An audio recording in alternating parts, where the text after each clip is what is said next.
No, man, but you got to keep going. What am I going to do, quit? That's not an option. You got to keep on keeping on. Life's a garden, dig it? You make it work for you. You never give up, man. That's my philosophy.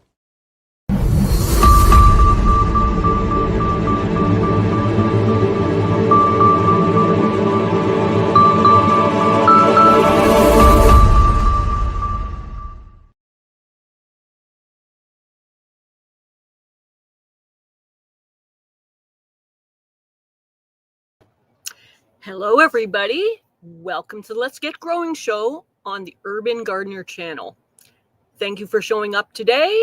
We are having yet another casual hangout. Some people are a little confused about this format, so I just thought I would give people an indication about what's going on. We've got some discussion going on in the chat about this where people are sort of kidding around, but the short version is every year Enoch takes some time off away from the channel. And in the distant past, it used to be that this show would be entirely shut down, meaning nothing happening at all for weeks. And that was great for a while, but various people that are part of this community that we've been trying to form said that they kind of missed having nothing whatsoever, that it kind of made them feel like kind of left out and they wanted to connect with some people. So we started making it so that there would be a show section, but it would be chat only, meaning text. And that was an unmonitored, we didn't do anything to sort of develop that text. We just made that space available for you guys in the chat area. And after a while, people enjoyed that, but they felt like they wanted to have a little bit more interaction. So what happened was maybe a year and a half ago or so, I started regularly appearing in the chat area. So still text-based only when Enoch took time away from the show. And being text-based only, we sort of interacted that way. And then a couple of months ago, Enoch kind of gave me the keys to the store, so to speak. And as he was departing to go do other things in this very important time off for him, he said, you can run the chat. We'll guarantee the chat. But if you feel like doing more as just sort of a casual hangout to have a live show, go for it. And that's what I've been doing since. So I did that last Saturday and Sunday, and I'm intending to do it this Saturday and Sunday. So the show is off for 6 weeks, which means around January 17th, 18th, 19th, we'll be back. So that's kind of how that's working out. I did ask for people to let me know in the comments if they had any strong feelings about no casual show, a more directed, focused show, or just to go back to casual text, and I didn't really hear anything. So for right now, I'm continuing on and doing the same. The idea is that we're just going to have a casual hangout. I did provide a few talking points of banners that we could potentially work with for today, but essentially I'm not doing a full show. So primarily, Let's Get Growing is a gardening, food growing, well, really any type of gardening show. But when we're having these off shows, these no shows, we allow people to kind of chat about anything that they want within reason. Nothing that's going to break any YouTube rules, nothing that's going to be controversial or cause a lot of bad feelings or anything. But if people just want to have a more casual time than just gardening content, this is your chance. So that'll be today and tomorrow. And then we are still at a no formal show next Saturday and next Sunday as well. And again, I'm kind of trying to flex and have the show go in the direction of what you, the audience, wants. And I kind of mentioned that last Sunday, didn't really hear from anybody, so I'm continuing to do the same thing, which is just a casual get-together. Let's see. For those of you who are kind of new to the channel, I am Jay Dixon. I'm normally the facilitator, meaning that I am behind the scenes. I am sort of like an apprentice where I'm slowly learning the different aspects of how a show like this operates. And therefore, you are not getting a professional show creator person. That's just not what's happening. But I do hope you find value in being here and hanging out. So that's kind of what's happening at this stage. I'm just going to mention some of the things that have happened recently. We did have some shows a few weeks ago, including this one where it was what was going on in 2025, and we got to meet various different people from that. We also had a community show where the audience, were the actual guests on the show. We had Gardner Scott, and he does some very excellent question and answers. We did the year in review regarding the book club and how that had gone. And we also introduced, and I'm just trying to find this here.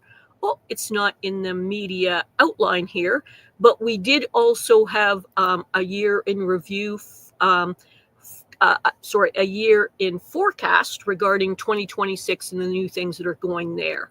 And I don't see it in the media assets here, but we are going to have big news. For those of you who might have missed it, we're going to have adding on to the formulas for the show. We're going to be having someone doing the garden trivia, and we're also going to be having Monday night shows. And those are new and exciting things coming about for this year. And there's a few other sort of background surprise things that are still being developed that I can't quite discuss yet, but interesting stuff coming about. And let's see. So I am super glad to have all of you here. Again, it's just going to be a casual hangout, but I did prepare some banners for some potential talking points if people want to deal with those, or we can do like we did the last few shows and just hang out and whatever happens, happens. These no shows are basically an informal setting where it's not a presentation in the strict sense. But we wanted to have a space for the community to be able to hang out and be here. So speaking of the community, I'm just going to touch base with some of the people who are here. So just one moment.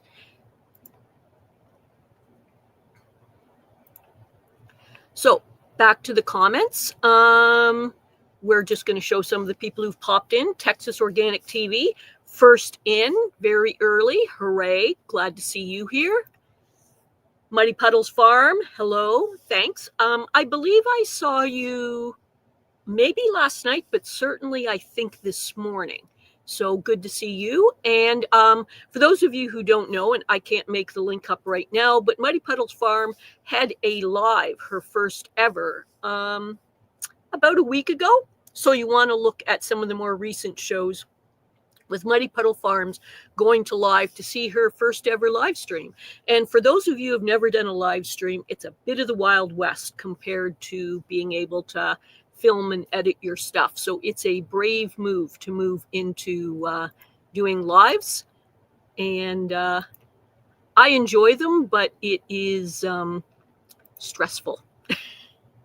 Okay, so we also have Rick Thillian, just popped in to say hi. He is coming from Australia, so he is talking to us from the future. And let's see who else is here. Oh, Janet McDonald giving us a bit of a weather forecast. Hello, widely scattered gardeners. Who's having offbeat weather in central Texas, the hill country? Up to the 70s, even the 80s, open to cool off. Does extend the season as no hard freezes yet. Well, if you want to take everything that is being said there and flip it upside down, that's my reality. Okay. And Bowtie Life, Triple G, greetings, global gardeners. Bowtie, David, who is a frequent contributor here to the show in various different ways. He actually just had a pop-up live stream this morning. So That's his most recent offering to us. He has various different videos and live streams. He's a very prolific content creator, and there'll be a pop-up live where he was, that'll be available on his channel now. And let's see who else. Back to the weather, Muddy Puddles Farm in the UK. Our weather is a bit crazy here too. I had rain, sleet, and snowfall today, but I was warm. We're getting that in my situation where we have everything, including the totally made up term I use, which is snain, when it is snow and rain kind of mixing and coming together. Yeah, we have that too.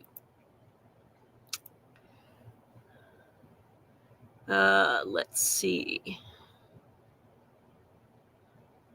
I'm just trying to make sure I don't miss anyone because I'm super grateful for everyone who is here.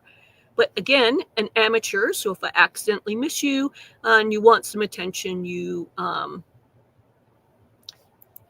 can jump up and down and get my attention. Janet McDonald, hey Jay Dixon, which is me, the J-Bot.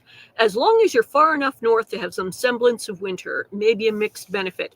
Oh, it's been, it depends. If you like the idea of living in a snow globe, it's not too bad. But I've actually gotten really tired from all the shoveling. I do a fair bit of public shoveling. And to be honest with you, I just kind of ran out of energy yesterday for going out and doing a lot of public shoveling. And before I fell down on the job, I kind of just had a 0 day, a rest day. But it's pleasant. Part of the reason I missed part of Dave's pop-up live this morning was that we had a clearing in the weather enough that we felt that the roads and the weather was safe enough that we went to town to do some shopping. And I kind of shopped in a hurried manner to be able to make it back in time for this show. It's been technically possible to have gone out, but unwise for about 2 weeks. So we have done, you have to kind of, to be the most responsible person, you lay in the supplies for the winter in our area. It's just unwise to be otherwise. But people do that, and that's fine for them. Let's see who else we have here. We are actually seeing Rob. Hooray. There's been weeks of problems where Rob, who does Rob's allotment gardening and attic, and he was not visible on the YouTube side, and I'm glad we figured a way to be able to see him. He's been occasionally Jim as well, just because he's had such problems with being visible, and I truly don't know what was the problem. We do want to see everyone, but he's had a unique difficulty of not being visible. So let's see who else. I am so glad that you guys are here today with us. I just want to try to make sure I don't miss anybody. I didn't see the greeting, but here's Val saying hi about peppers to bow tie. And Rob's saying, hey, so anyway, I hope you all had a good new year. Yeah, we did too, but we basically were fairly storm stayed. The roads weren't technically legally closed a lot of the time, but it was unwise to go out. So living in a snow globe, part of Canadian life. And here's Rob buttering me up. It's Jay, our favorite host. Thank you. I'm still don't consider myself to be technically a host. I'm kind of a behind the scenes person, but I'm trying to make something available to you in the off time, because the other alternative is what we call no show. So nothing at all. And I thought I would give us an opportunity to hang out and for you guys to be seen and heard.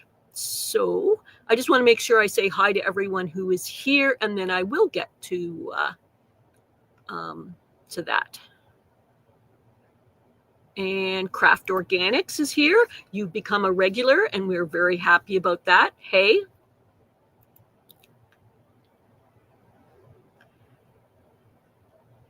and people talking about issues with their dogs and I think fireworks. And Eddie, hi Eddie, don't let you fool you. See, I'm going to mess that up. So now I'm not a professional. Don't let her fool you. She's a professional. I'm figuring things out. I was kind of given this situation on short notice, and I'm doing my best because I value so much the community that's formed here that I want to offer something for you in the off time. Janet Potter, hey.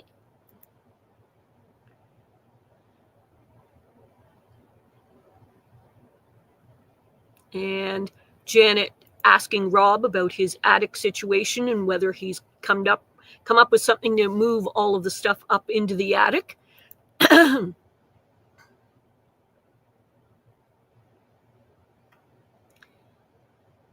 And I'm sorry, I'm sort of skimming. So again, if I miss anyone, I do apologize. Adam, hey, good. We didn't get to see you the last weekend, so glad to see you here.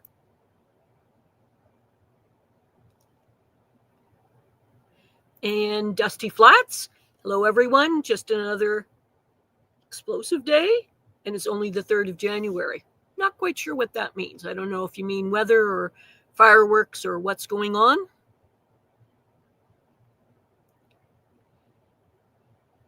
And here's Croc Gardner. I think I saw you on Bowtie Dave's live, pop-up live earlier today.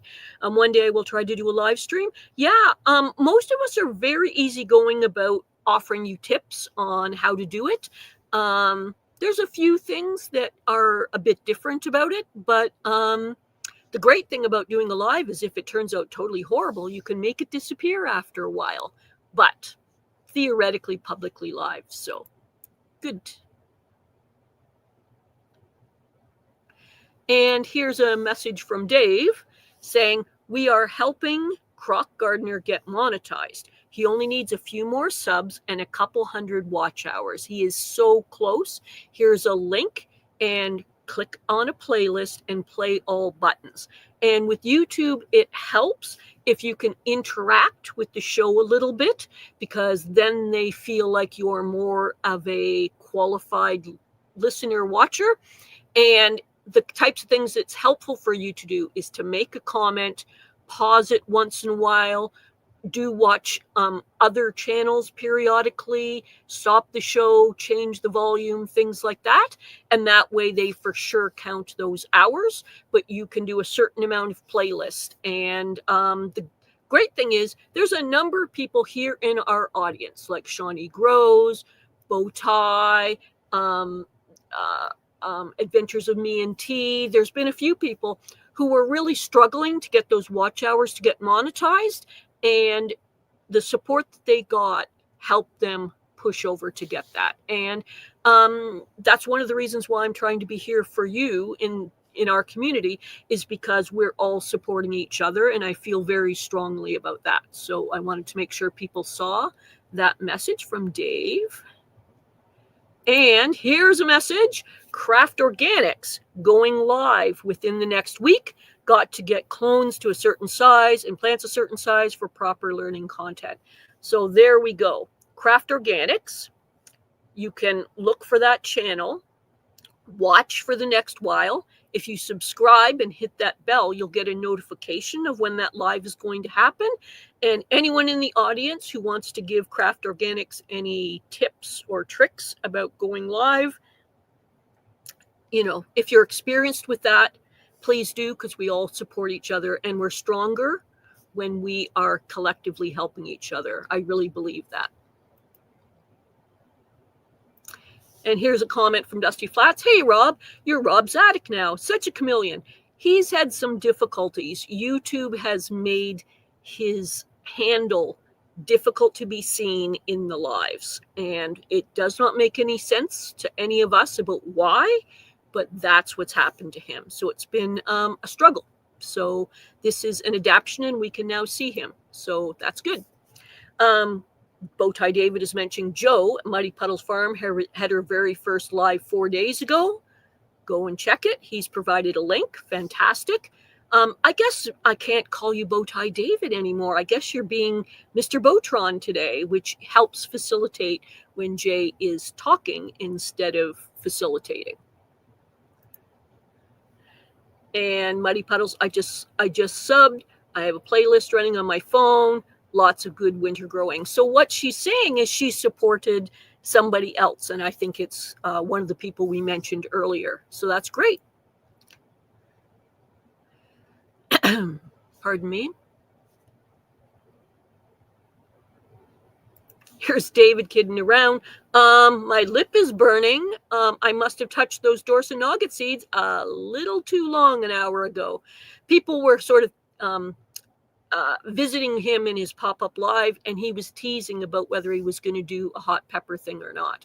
I think he needs to build to having another hot pepper time instead of just, we don't want him getting heat issues from hot peppers too often. Okay, let's see. And here's some feedback on that. Yikes, Dave, hot pepper. Yes. He was he did a live stream a short while ago. And this is Muddy Puddle saying, you are welcome. I've had so much help and advice launching my channel. Yes, I really, really love it when we all support each other. I can't say how much it means to me when people do that. Share your experience and help each other. Let's see. I know I'm a little behind here. I'm trying to speed up.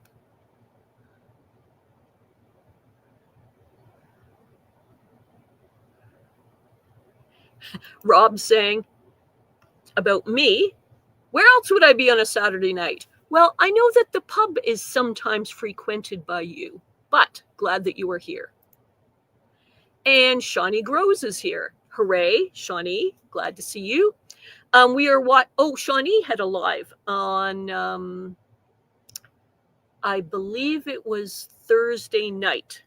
So those of you who did not catch the live at that time, you want to go back to her channel and check that out.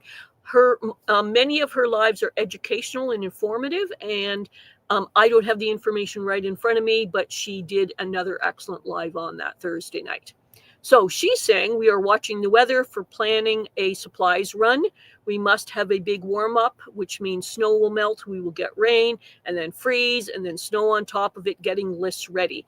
She's living the life that I am, essentially. If you want to be conservative about not having your vehicle flip into the ditch or spin out in front of somebody else or have scary heart-stopping moments, you watch the weather, you watch the road conditions, and you plan out for what's the clearest, safest time. And we go out anywhere from once a week to once every 2 weeks in the winter, planning out that time, because it can be exceedingly dangerous to live in Nordic areas and travel. So Eddie's leaving us, unfortunately. I got to run. I've been spreading compost this week. Can't do much at a time, but try to stay steady. Yes. And you take care of yourself. I'm not sure if you're comfortable with me discussing it, but you had a health condition going on this week, and you absolutely want to stay on top of that and take care of yourself. Thanks for being here. And someone's got good weather. We had sunshine yesterday and back to gloomy. Well, briefly. And someone's talking about putting food by. Janet McDonald is saying putting food by. I'm also looking to get back into that, looking at how to first and equipment next. Yes, I'm actually considering getting a little more serious about that. It's not like a New Year's resolution, but more like trying to more effectively use the food that I grow and be better at that. And Feeding Fred, you're turning into a regular here. Glad to see you. Hey.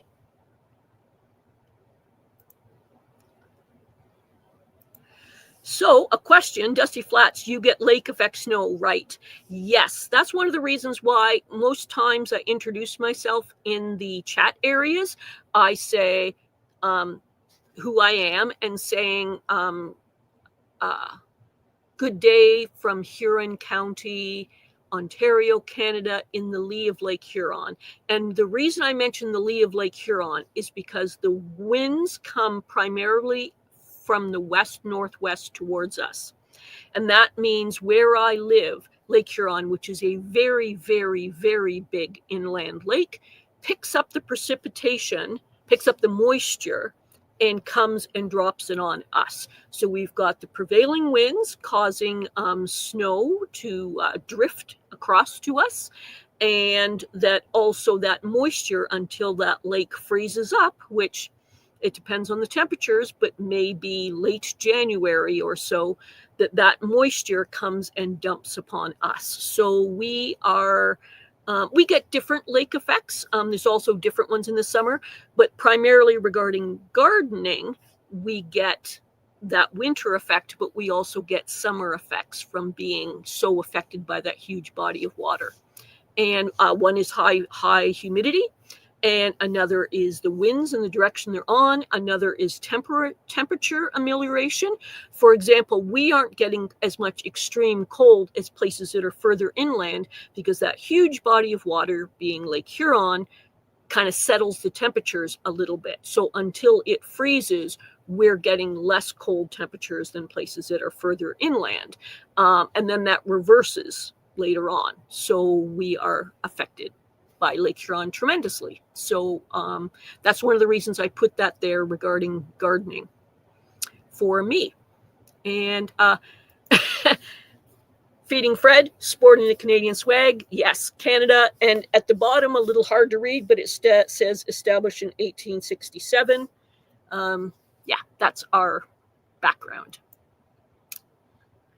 For those of you who don't know, I am Canadian.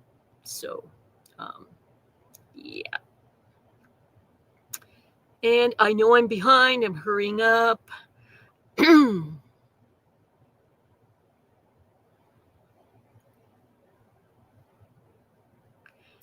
And Croc Gardner saying huge support. I love this. Yes, we do the very best we can to support each other's shows, each other's lives, comments, all that kind of thing. If for those that have the money, doing things like membership and subscribing and donations and that. So we do try to help each other. My beautiful edible garden. Good to see you.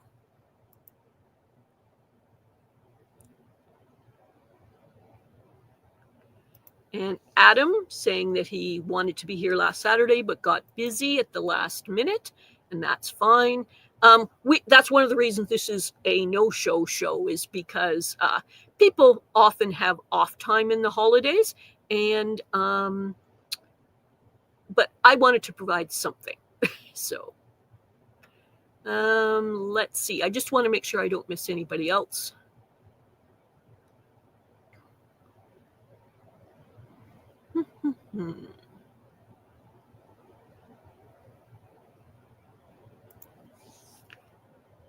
Shawnee saying you're still up, all that excitement on late night lives. Well, Shawnee, I'm pretty sure her live was on Thursday night. And then another friend of hers who does South Florida Sunshine Tropicals, who's Carol, she had one last night that was good. She was talking about trends for gardening for the upcoming year. And Mr. Botron, oh yes, Mr. Botron, words to life to officially assist the J-Bot. I didn't ask him to, he's just stepping up, which is really wonderful.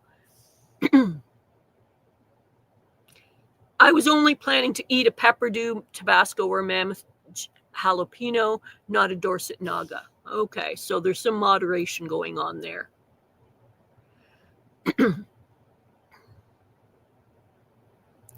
So here's that live that I mentioned. Bowtie is actually giving you a link. So this was Shawnee's show on Thursday night live. It was How Gardening Builds Survival Community in Abundance. So there's a link for you to be able to check that out. And Rob's Allotment channel, I am looking at you, pardon me, on the StreamYard side right now. So I see Rob's Allotment channel on the StreamYard side. When I'm actually streaming, I don't have the time to go to YouTube to see. So maybe if other people could see, yes, there we go. Adam's saying that they see you. So you're being seen now. And I don't know what was the problem before. And Rob's letting me know that he doesn't often go to the pub on Saturday or Sunday nights. Fine, great, whatever makes people happy.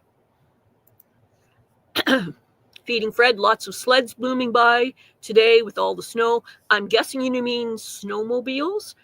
We have sleds that are non-powered and we have snowmobiles, so we have both.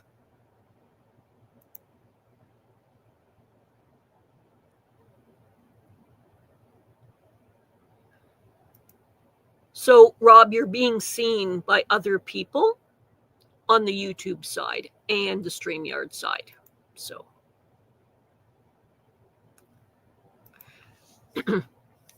Feeding Fred, I'm across from the Trans-Canada Trail. Oh, wow. That could be a lot of places, though, because it's thousands of kilometers long, but good to hear. And let's see if I can. I'm not going to catch every comment. Dusty Flats is saying Enoch should have people email pictures to show for a segment. Someone did email me quite a few pictures, but what I thought would be wiser is to have Enoch use those for his show for a guest for that person rather than me in case this, does get deleted or canceled later. So I haven't discussed that yet, but that's what's been on my mind. And I'm just about caught up. One more, John Jude. Hey, good to see you here. Just dropped in. Glad to see you. Great. I'm just going to have a sip of water because I am clearing my throat a little too often.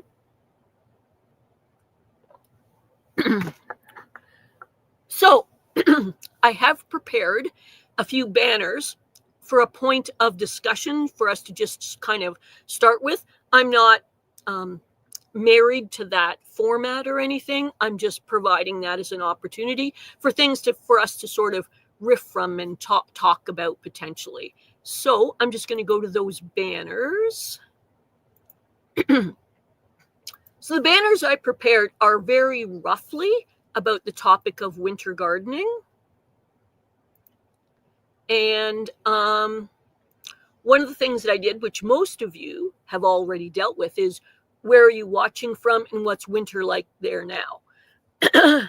Because we have people from everything like the areas where Shawnee and I are dealing with, where we have to plan our trips and the snow is deep and the driving can be dangerous. And unless you're growing indoors, there essentially is no winter growing, to people like Bowtie David, who is in Florida, and he was affected by some frost and snow, but basically he's still able to grow. So for those of you who have not answered yet, have not spoken up, where are you growing from? And what's winter like there for you now? And I'm just going to go back to the comments and see if there's anybody who did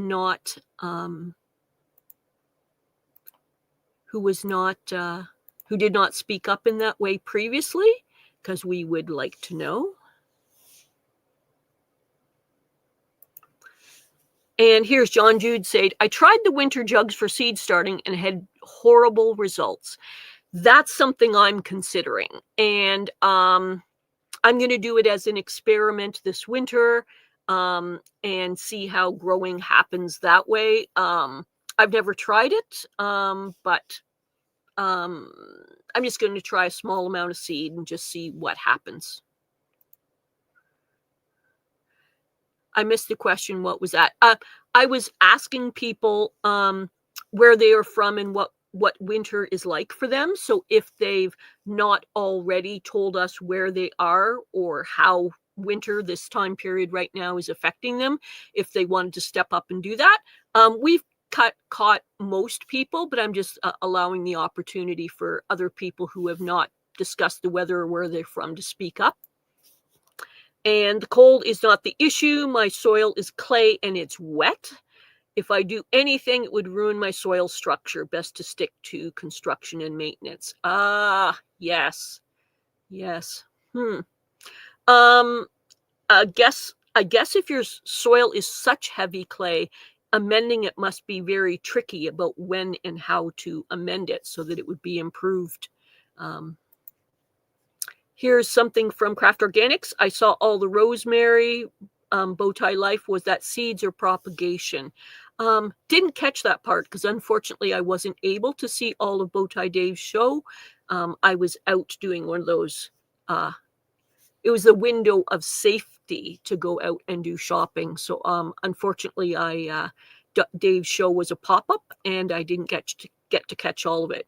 When is it too hot? When those dew points hit 70 plus, 70 degrees plus, I guess. Last summer was unbearable. Yes, I remember you talking about how it was basically not even functional for you to go out and do gardening last year.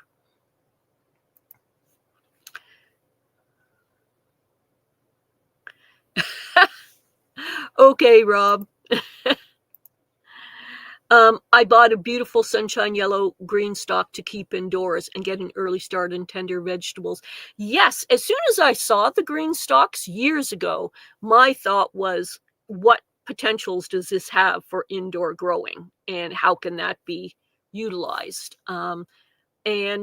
Unfortunately, I currently do not have a green stalk. The prices for green stalks in Canada are insane, really, really high. I really envy all the people in the States that get much better prices for, purchasing them and shipping, but that's not the reality here yet. I keep waiting and hoping, but it's not the case yet.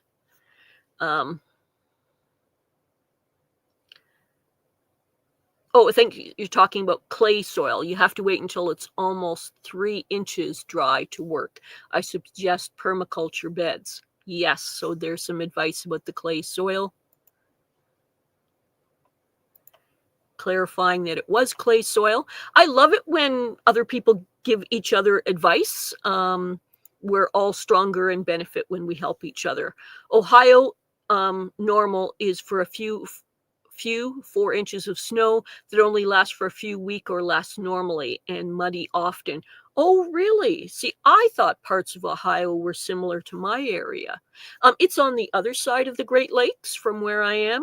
So, meaning south. I was referring to Lake Huron, which is west. So, yeah. Here's Adam talking about here in Central Point, Oregon, near the California border. December was our 3rd warmest on record. My daffodils are up and almost ready to set bloom. They're 6 weeks early. Wow. Whew. Definitely not the case where I am.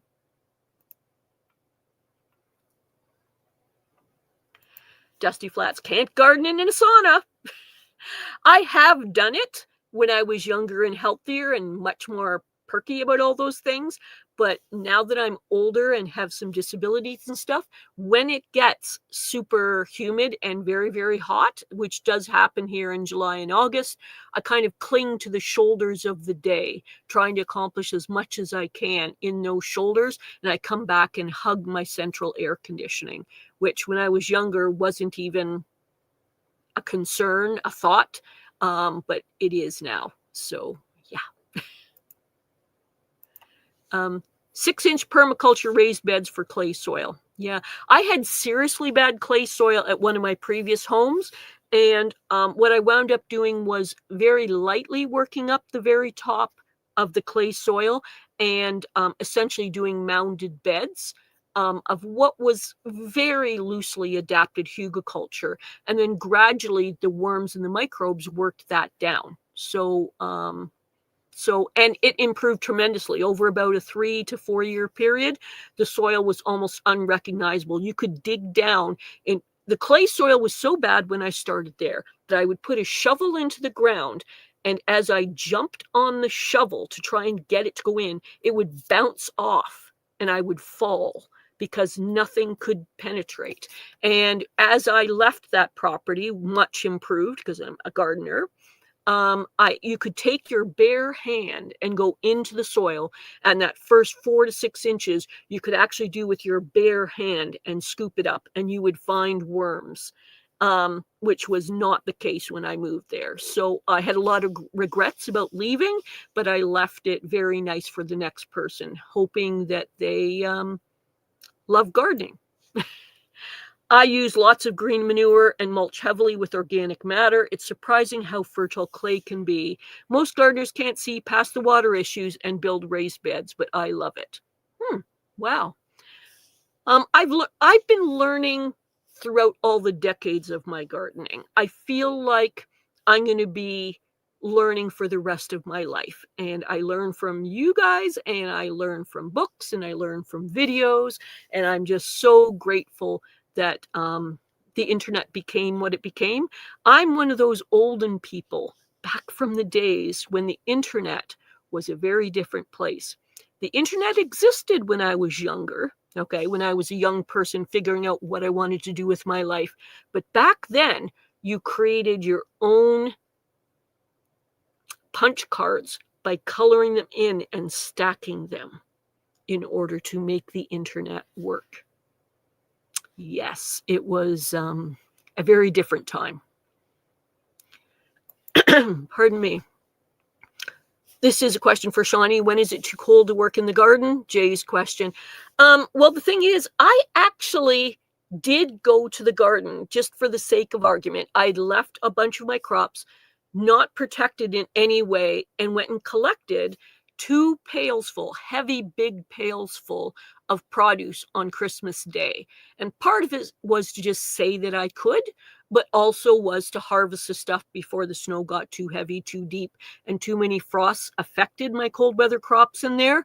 But I had done no protection at all. Now I'm hoping to be better organized next year to actually have more different types of protection for the cold.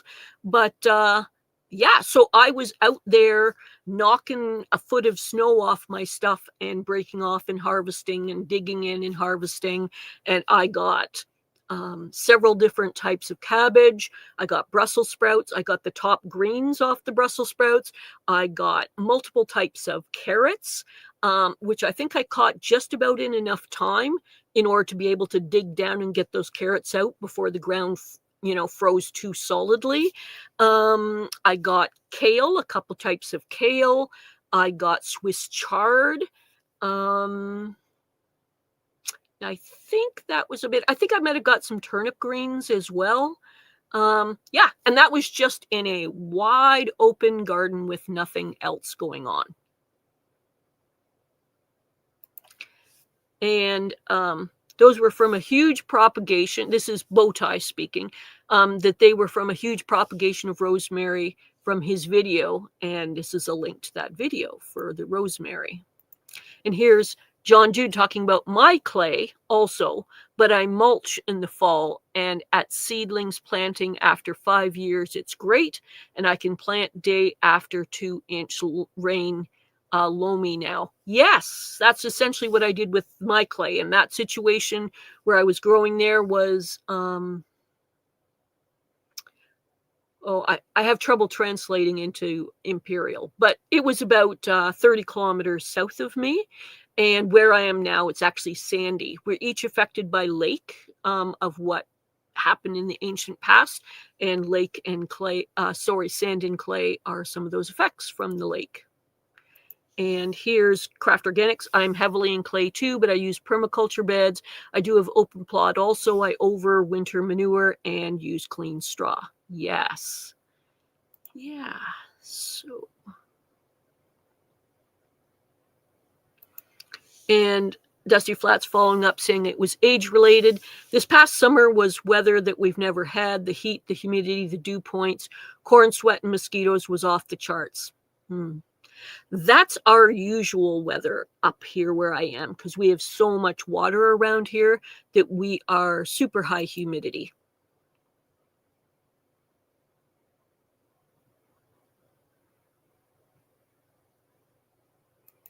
And here's something about us. When we did get a cooler, drier shot of air, we got Canadian wildfire smoke and still couldn't go out. Yes, it's been unusual the last couple of years in the amount of wildfire smoke we've had in Ontario, Manitoba, British Columbia, sometimes in some of the other provinces as well. Unfortunately, that's become more of a reality. Bowtie saying, come to Florida, real saunas. I've lived here. I've lived many places, but blocks from the beach is by far the worst. Well, we get anywhere between about 80% humidity is low and 90 and 100% humidity around here. And Shawnee's giving us some advice. We would start winter sowing in March. I hated milk jugs and vinegar jugs. I winter sow a different way, which I'll share on the channel in a live stream. Great. I would be glad to know that, because I was about to try the milk jugs and vinegar jugs. So I would love to hear another idea. You're going to have to craft a model yellow green stock now. I was thinking you need to make that bric-a-brac in the model garden table for the model. Not quite sure I understand that, but that's Bowtie.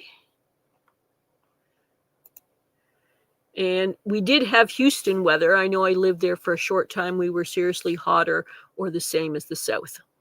Okay. And here's Shawnee saying, well, if you've seen my short video of all the snow in the garden where the carrots are, I'd vote right now that it's too cold. Yeah. I actually had to take, I'd say 6 inches or so of snow off my carrots. And then they were in a raised bed. And then I actually had to go in with a shovel and a little trowel and get them out. And a few snapped off, but mostly they were good. Right at the edges were the areas where the frost, the frozen ground was the worst, and where there was more thermal mass in the middle, it was great. And saying it's adaptive for everyone to use body's cues. I've worked in 100 degrees and got a good shot to heat exhaustion. Couldn't stand for 30 minutes, never again. I used to run a landscaping business, and I got heat exhaustion several times. And I've heard, but not researched enough to know, but heard that each time you get heat exhaustion, it's kind of cumulative, so that your body is weaker and you're more likely to get it again. I am not stating this as a medical fact. I have not researched this, but this is what I've been told. It seems to be the case for me, so I'm very hesitant now to do that. I'm just going to go back to the banners again and just see if there's other points we could discuss. Is your garden fully asleep or still hanging on? And we're starting to hear from some people about how their gardens are fully asleep under snow blankets, and other people that we've been able to see of Bowtie Dave actually having his garden continue on. And I just thought I would. So I'm just going to show that one more time here. Is your garden fully asleep or still hanging on? Mine technically was fully asleep, but there was just, it's like my cold weather crops were like in a refrigerator in my garden.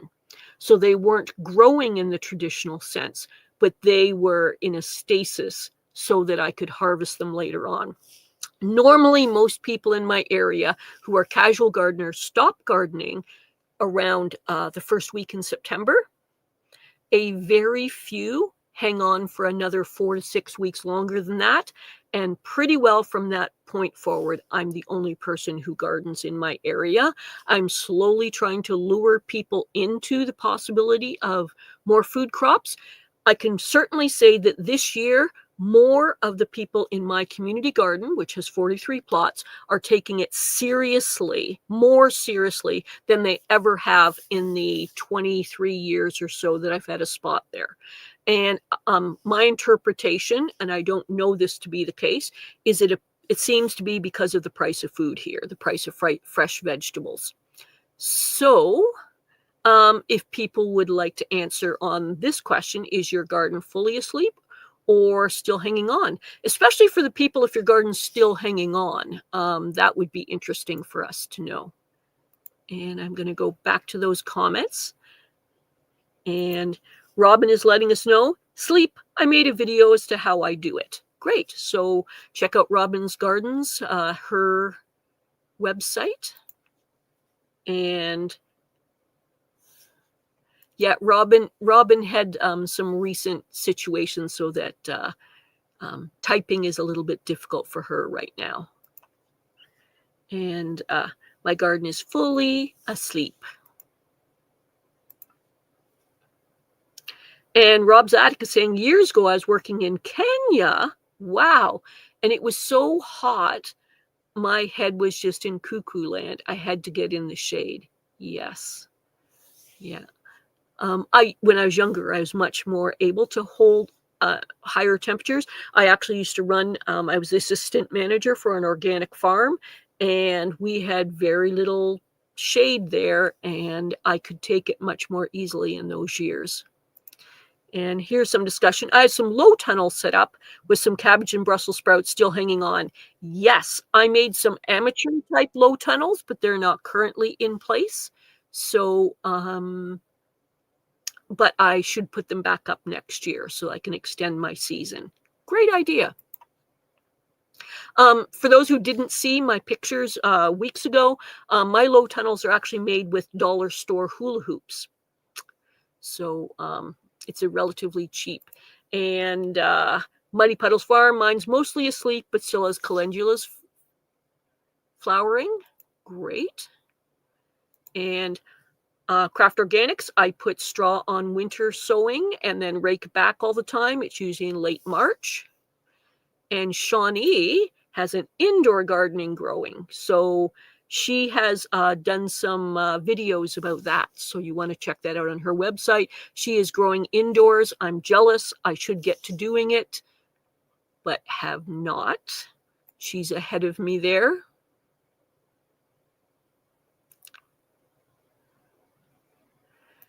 And so you've got to be kidding, right? Houston is the humidity capital of the world. I don't know anything about that area, but it where I live near a pond and near a huge Great Lake. So I'm not going to figure out who's got more humidity, but it's really high where I am. And Dusty Flats, no one could take the heat that we've been getting. Well, some people acclimatize to heat in their own countries, but I can say as I've been aging, it's getting more difficult for me to adapt. The air turns to water, yes. When I go to desert regions, I actually have trouble with breathing because I've become so acclimatized my whole life to living in high humidity. So. And Muddy Puddles, I know. I ran out and bought some hula hoops. Genius. Not genius, more like frugal living. I've been low income a lot of my life, and so I was looking at ways to have uniform forms of a tough plastic that could kind of handle being shoved into the ground, handle a little bit of UV, be easy to stack and store when I'm not using them. And hula hoops seemed like the perfect answer. And for some of you who know me a little bit, the things that I'm into, I'm a bit of a silly, fun kind of person. So hula hoops is just like more fun in the garden. It sounded great to me. And it's what's available. And let's see.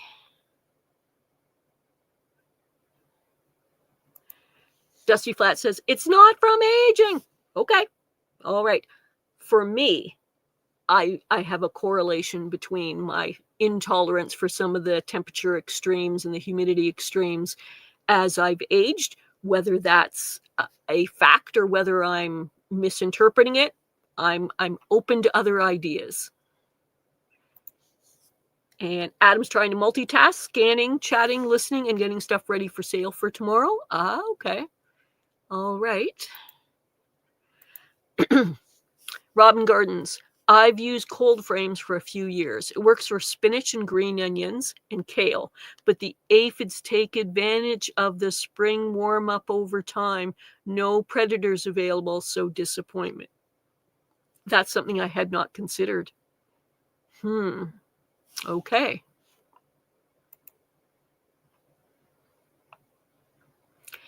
And Craft Organics, welcome to Southern Illinois, 110 degrees and 90% humidity on the regular. The climate is definitely warming, and the Midwest is caught in the middle of heat domes and extreme humidity. I've certainly seen more temperature and weather extremes for sure. Just from my recollection from when I was earlier. And Robin goes, nope, age is kicking my butt too. So many things, including heat tolerance. Yeah, and my energy levels. I'm going to fully admit to you. Note this, yesterday, 0 day, meaning nothing got accomplished. I'd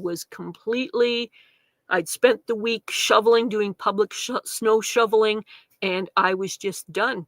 And there was more shoveling that could have been done, but my body and my attitude was that I did not care. I was just too tired. Too tired. Yes. So I'm just going to slide back to the banners again and just see. These are just some talking points of things that we could kind of riff off to, potentially talk about.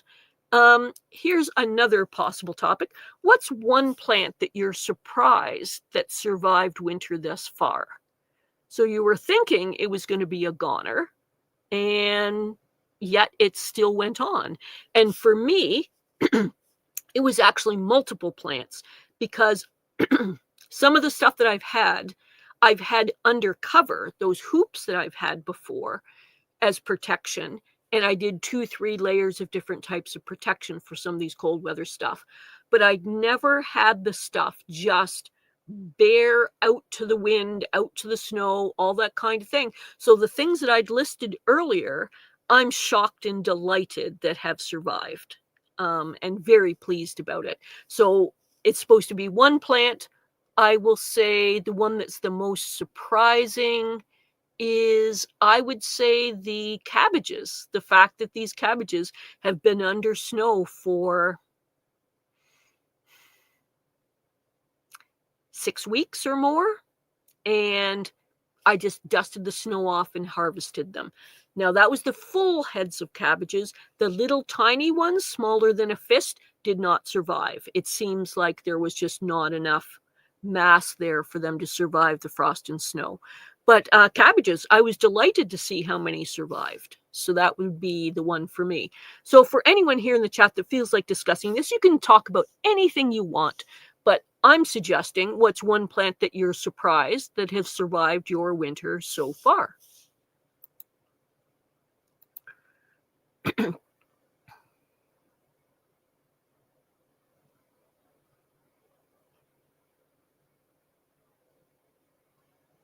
And so people are talking about the climate and the heat affecting them. And pardon me. Craft Organics is saying, come to Southern Illinois, 110 degrees and 90% humidity on the regular. Yes, I am not terribly far geographically from that situation. The climate is definitely warming, and the Midwest is caught in the middle of heat domes and extreme humidities. Robin Gardens saying, nope, age is kicking my butt too. So many things, including heat tolerance. Yes. Yeah, I have to triage what I'm able to do anymore. It's just, that's just a reality. I can be mad about it, but that's new. That's the way my life is. Croc Gardner saying, I bet we are not far from each other. I could be farther south in Illinois. Not sure what that is. SIUC was awesome when I went down there. Not quite sure what that means. Okay. And here is Bowtie saying, new sexagenarian here, which means people who are 60 years of age plus. Keep your minds clear here. Tell me about it. I insist on to keep going. Oh, here he goes. He's saying that I am in my 60s. Google it. So he's making a joke out of it, which is not terribly surprising. The UK just got very warm weather that they don't normally get. Have you tried the leaf blower for snow? I did it. It was fun. It's a thought, but it has to be light, fluffy snow. And we do have light, fluffy snow at times. But because of where I am, we pick up the moisture from the lake. So our snow tends to be less in the light, fluffy and more in the get out the shovel and deal with it kind of weather. So, but it is fun to see it fly away so quickly and easily. One person here in the tiny home village I live in acquired I can't think of the name, something like Yardigan or something. It's a small remote control device that's a multi-purpose tool. And among the multi-purpose tools, besides mowing and stuff, is it does plowing and it does snow blowing, and it does it by remote control. And it's a fun little toy. I'm nearby in the public areas. Well, this person uses it on their property. I'm nearby, privately. I'm nearby in the public spaces shoveling. And I think it's got potential for the future. It operates by a remote control and or your phone to do the different functions of it. At this stage, as it's developed, I'm not terribly impressed. The things that I would say about it are kind of disparaging right now, but it's got some potential for the future as they develop it. But it's for $7,000 Canadian, plus buying the additional parts that you want for each function it has. It's barely effective, I guess would be my summary, seeing it in operation for a while.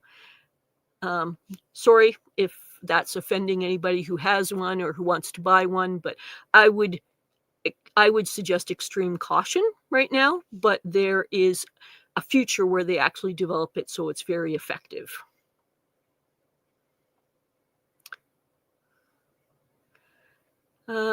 Let's see. Someone is talking about, oops, I almost edited there and I'm sorry about that.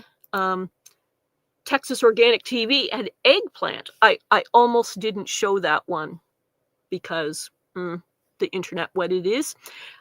You have eggplant still growing. Fantastic. That's great. And I have 2 eggplants ready to pick and plants still flowering. Wow. Great. And Dusty Flats, the dew points in the 70 degrees range and decreases the cooling ability of the body and only exacerbates the humidity. It was off the charts last summer. Yes, it really was quite terrible. You had it worse where you were, but yes, I was gasping like a fish out of water. And I'm acclimatized to it, so. And John Jude said, I lived in Iowa, and that cold area is better off with global warming. And we're seeing Big Wes's lawn care. Good to see you. Happy New Year. And rosemary is supposed to be cold hardy, but not in zone 7A. I've actually got a rosemary plant that I accidentally let dry out a little bit too much, and I'm trying to save it now. It was gifted by somebody who had it outdoors and decided that they were going to probably just get rid of it. And I tried to save it, and accidentally, in all of the busyness that I had, I let it get too dry. So now I'm trying to save it. And Dusty Flats, yes, the UK enjoyed that bump in heat from what I've heard. Others comment, but it wasn't the heat, humidity, dew points that we experienced. And Shawnee is asking Texas Organic TV, what will you make with your eggplant? And here it is, sliced with sauce, cheese, like crustless pizza, maybe tomorrow. Wow. And here's Big Wes's Lawn Care saying, I have the Still Weed Whacker and it has attachments you can buy. One of them is a bristle brush that throws the snow like a champ, but I don't own that attachment. Ah, okay. Well, maybe you're going to be getting that in the future. We'll have to see. I've seen a few of those where they have different attachments to be like a pole saw and an edger and a weed whacker and, you know, just all kinds of different functions. And here is Bowtie. My rosemary survived down to 17 Fahrenheit, which is minus 8.3 Celsius. Just fine. We've not had it cooler than that. So,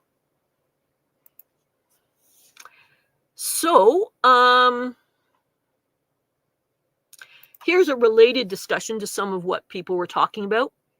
How cold is too cold for you to go outside and garden?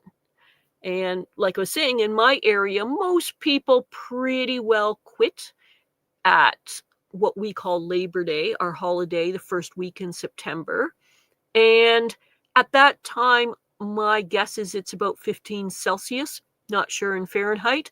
And most people in this area traditionally consider like 80-90% or so of the outdoor gardeners consider that to be too cold to outdoor garden. I try to do different things to either adapt with equipment or the types of plants that I put in to extend the garden season. But maybe some people here could give some of their own opinions about how cold is too cold for you personally to go outside and garden. Would you be willing to put on another layer of clothes? Would you be willing to build a cold frame, make a small hoop house, make just simply cover over your crops so that they will have the ability to survive a couple more frosts? So, how cold is too cold for you to go outside and garden? And let's just hear from some of you your thoughts on that topic. And here's Dusty Flat saying the warming is bringing ticks from other areas north. I recently read that 1A had armadillos. Good gravy. Hitting a deer is bad enough. Now armadillos. Yes, we've actually been getting new diseases and new predators and new insects in our areas that basically had never been seen before. Oh, and new weeds and plants that were unknown to our area are now starting to show up. So we're basically having to, as gardeners, keep up with things, like keep educating and informing ourselves, because even, you know, what our parents or grandparents might have told us about gardening, it's kind of it's developing into a new world now. So things are changing. And Texas Organic TV, we had a week freeze. My neighbor asked, shouldn't I cover my plants? I'm like, whoever makes it.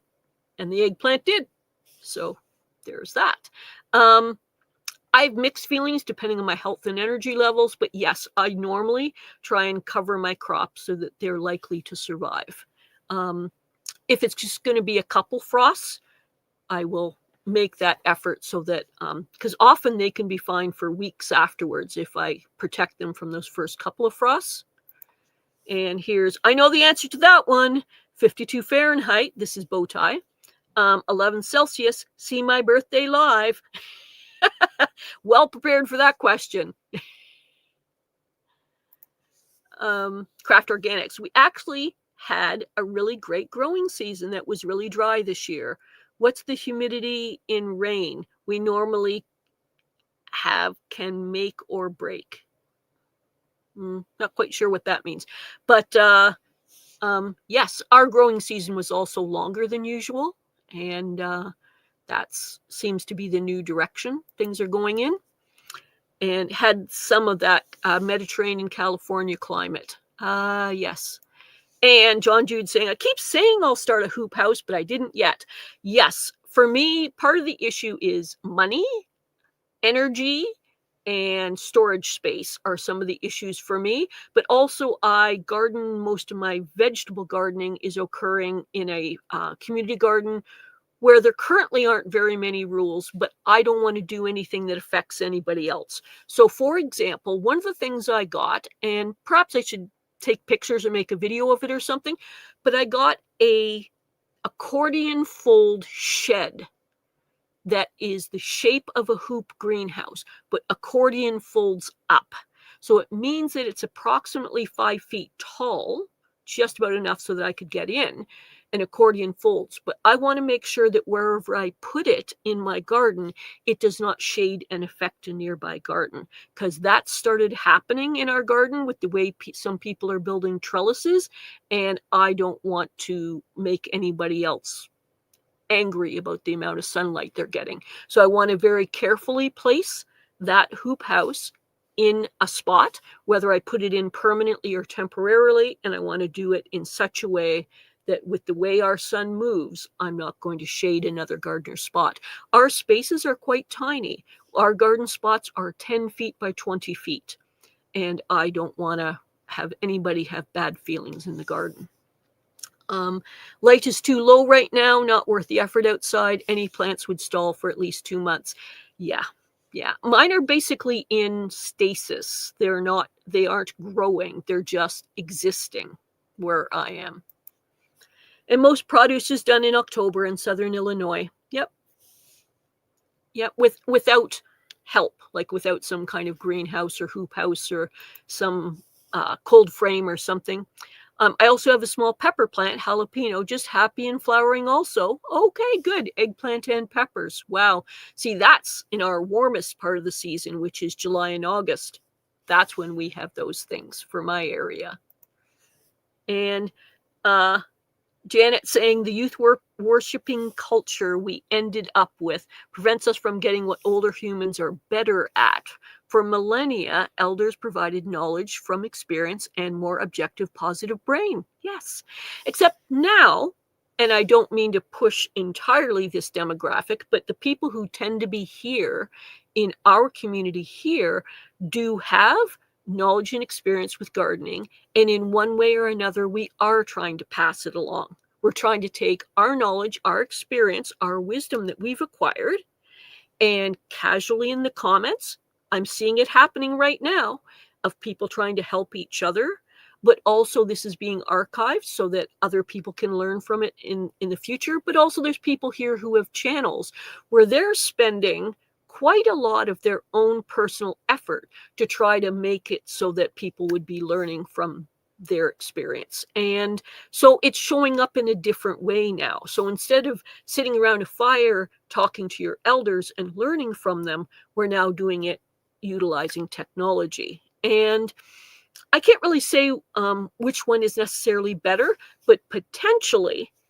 this could be archived for a longer period of time and go out to more people, what we're doing on our own individual channels. So it's still happening. It's just happening in a very different way, in my opinion.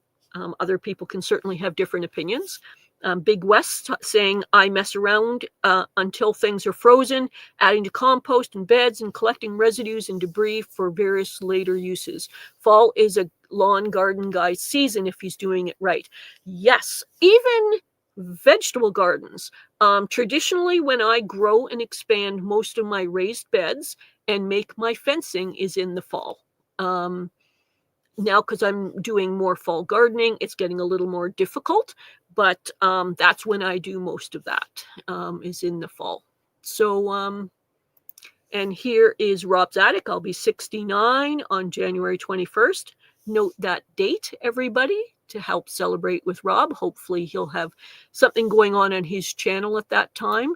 And John Jude saying, I've gardened in 3 states and 3 types of soil, and every garden is different, but doable, and clay-based drainage is the most important. Oh,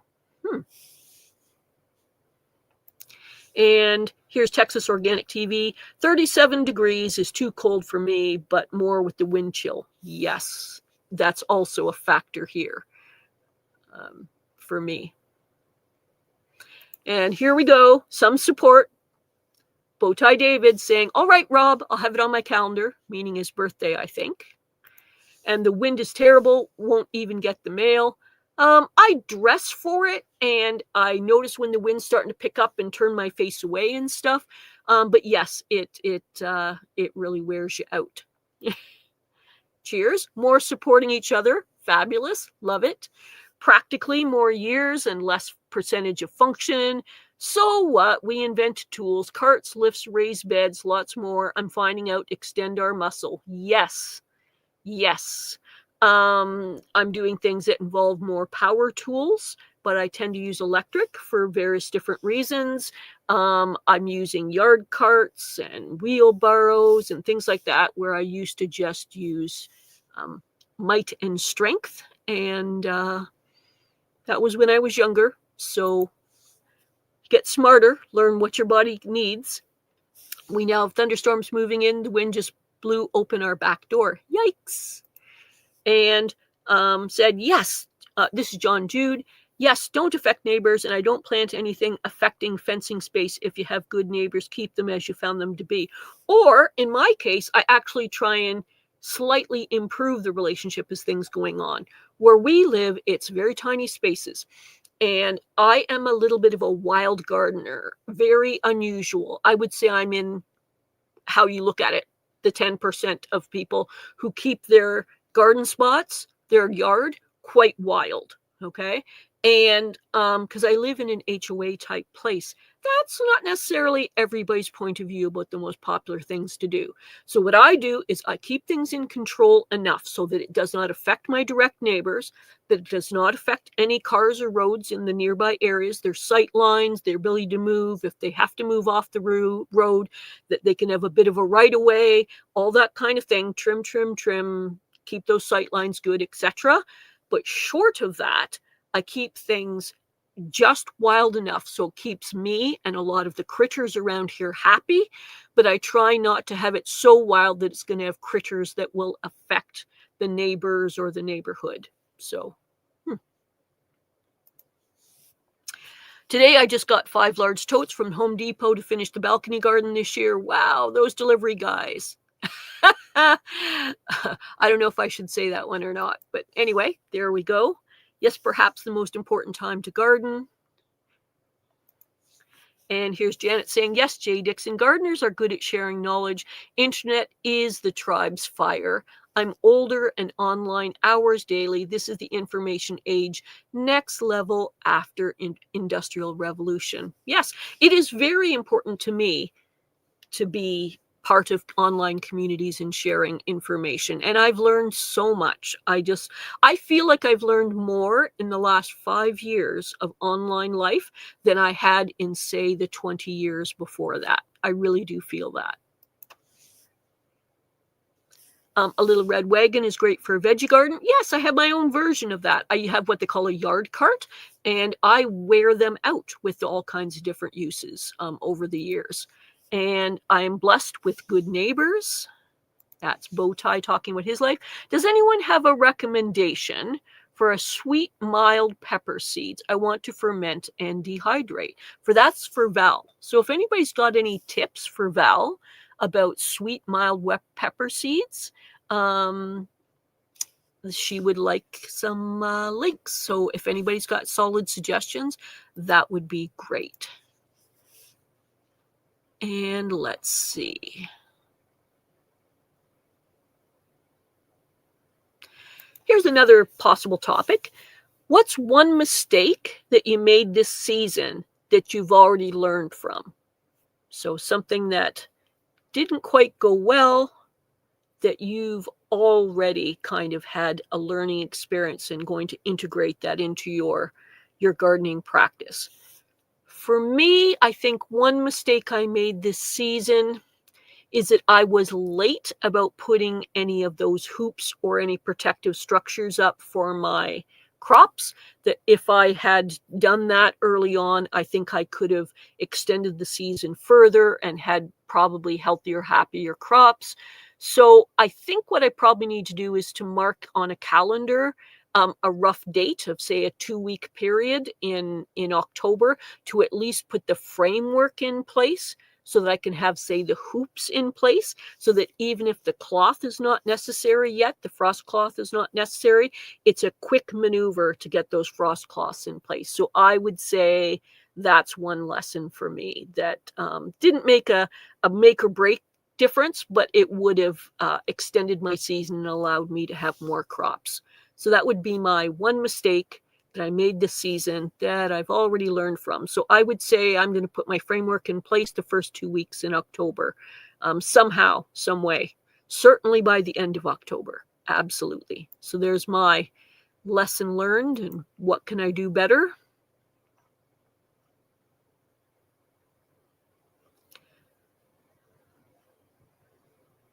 And we're slightly going back topics, but Bowtie Life has offered, if you want a wee bit of spice on that, Val Thatcher, I highly recommend Peppadew. So that's for the pepper question that was going on earlier. And here's Shawnee talking about mistake. Missing harvest windows for peak ripeness on crops. I've learned that I need to be on the garden property more often during the pea season. I already mentioned my one mistake, but I did the same thing with the peas for beans, is that beans pretty much need a daily harvest. And I didn't do daily harvesting. So somebody needs to go in there and harvest them daily. Even if I send another person in there to take what they want, they get too big, too woody, and just not great. So peak ripeness. Very good.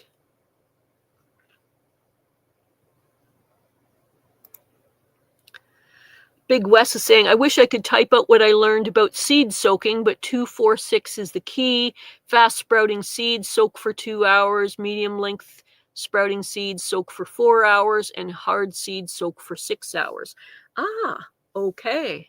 I did a little bit of seed soaking too, and I can't say there was a direct correlation between that, and I need to do more of it to be able to quantify how good it was, but it was so little effort that I did it anyway. And I especially did it on the tougher seeds, the larger seeds and the tougher seeds, and that definitely did help. And Robin Gardens saying Anaheim peppers have very mild heat, 500 to 2,000 on the Scoville. So much flavor, Jimmy Nardello, for totally mild and productive outcome. I am so glad people are helping her with questions, with answers to the pepper question. And the microbes that you use vary. Yes, absolutely. Bullnose sweet peppers could be one to try. I hope Val's taking notes. People are trying to help her. This is great. And here's the lesson for Texas Organic TV. I was late putting in crops. Gets too hot, too fast in Central Texas. Okay. So maybe if you've got a calendar of some kind, whether it's digital or analog, that you write in or whatever, is to make a note about what that date was last time and roll things back, whatever it has to be, a couple of weeks or whatever. I don't believe in one type of weeding tool works. This is from John Jude. I'll be building a set of weeding tools for the early light weeding and several types for the times the weeds get away and heavy-duty weeder is needed.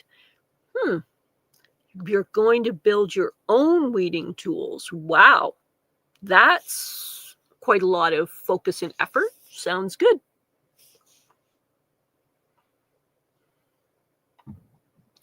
And here's another pepper recommendation. I'm going to mispronounce this, but pardon me. Corneo di Toro, Bull's Horn pepper is a sweet Italian heirloom that might be worth trying out as well. And here's Val thanking us for some of the pepper, recommendations. Sorry, things scrolled ahead of me. Thank you for the pepper suggestion. That's from Val. And here is an indigo rose cherry tomato by Big West saying that sat there till December 16th and held its freshness. Wow, that is unbelievable, because he's south of me, south and east of where I am. Unbelievable. No fridge, and I saved the seeds, and they'll be very well inoculated. I love that tomato. Wow, I am noting that one. Holy cow. That's unknown in our area of a tomato lasting that long. And here's another mistake from Shawnee saying, I planted perennial trees, berries, grapes, and didn't water thoroughly. Lesson, water the newly planted perennials as if your life depends on it. Oh, I hope they got just stunted and not gone. Yikes. And the investment, trees, what they cost now. Yeah. And here's Robin saying that the Corneo de Toro is tasty at all stages, and I like the red best. Wow, so there's another vote for that. And Bowtie has a mystery pepper that grew in his garden this year, and I'm going to try eating it this week. Okay. I don't know how you could identify it other than using an app, like a vegetable identification app, to see if that might help you know what it is. And Robin, this is Shawnee saying to Robin, don't you have tomatoes on the vine in your garage? I know Robin had a tsunami of tomatoes this year. She was absolutely tons of it. And John Jude is saying, I normally don't like any heat, but after my pepper jelly and trying several types of peppers, I like all veggies, find your own favorites. Sinmoro are mine now. Oh, wow. I'm sorry if I mispronounced that one, but there's the wording for people, the proper spelling. Jay, I had warranties in all those perennials and received store credit. Oh, how handy. Nice.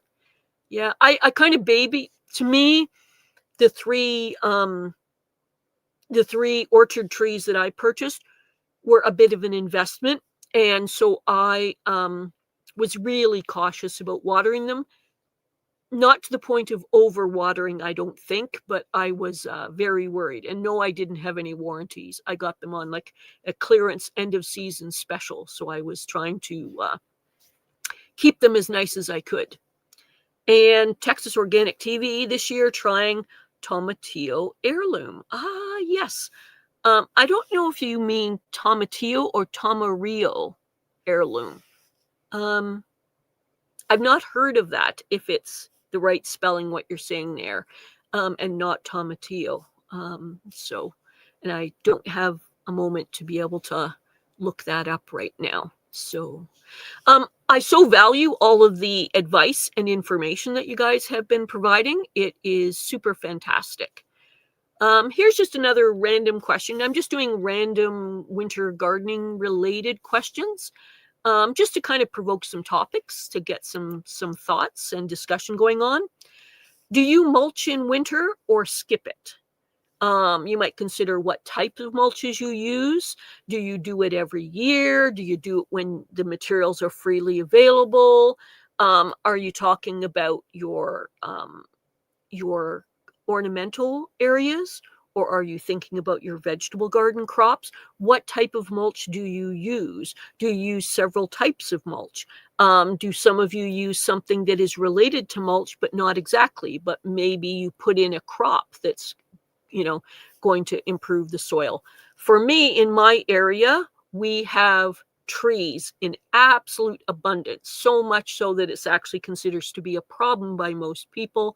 And for me, my mulch in the winter is that I gather tons and tons of leaves, if my health permits it, chop them down, try to save and get as many as possible, and then I spread that loosely all over my garden surface, on any areas where nothing is growing, and kind of nestled in around some of the crops that are the cool weather crops. And then as I take out the cool weather crops, I spread more of that out. So leaves, deciduous leaves, are my main thing. And then on the non-growing surfaces, the paths, I use whatever is available to me. But for the most part, it is chipped wood. Is the main thing I do there. A couple layers cardboard and chipped wood. And because the tree stuff is just so abundant here, people are literally hauling it away by truckloads constantly. I am gathering it all up like crazy and using it on my garden. And just simply laying that over top of my garden makes a huge difference in my soil quality. So that is my main mulching. There is other types of mulches available, but that's sort of the thing that makes the biggest difference for me. So do any of you mulch in winter, or do you skip it? Or do you skip it some years because of energy issues, health issues, availability of mulch, cost? does mulch have a relevance in what you do for getting ready for winter gardening? And I'm just going to slide back here. Oh, and I'm getting a correction here. Is a tamarillo is a tree or shrub in the flower plant Solanaceae. Pardon my pronunciation. It bears an egg-shaped edible fruit. It is popular globally, especially in native South America, as well as introduced in New Zealand, Nepal, different parts of the world. Wow. Okay. Well, that's my new thing that I've learned today. And here's a discussion about Big Will Dog, made a year-end thank you video. Everyone has to go and see it, and some already have, but it's very touching and took some real love. I have not seen it yet, but I really do mean to do so. So that is a pointer for each of us to go there. And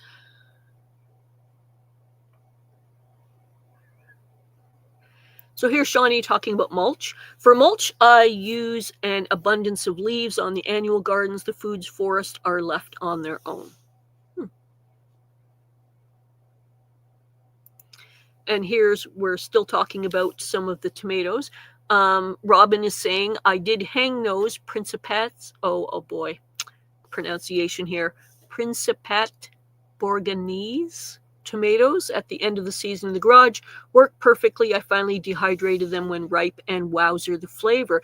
I've heard that hanging tomatoes upside down in a shed, garage, basement, whatever, intensifies the flavor going down. I don't have any research to prove it or any scientific connections to it, but casually I've heard that can happen. Wow.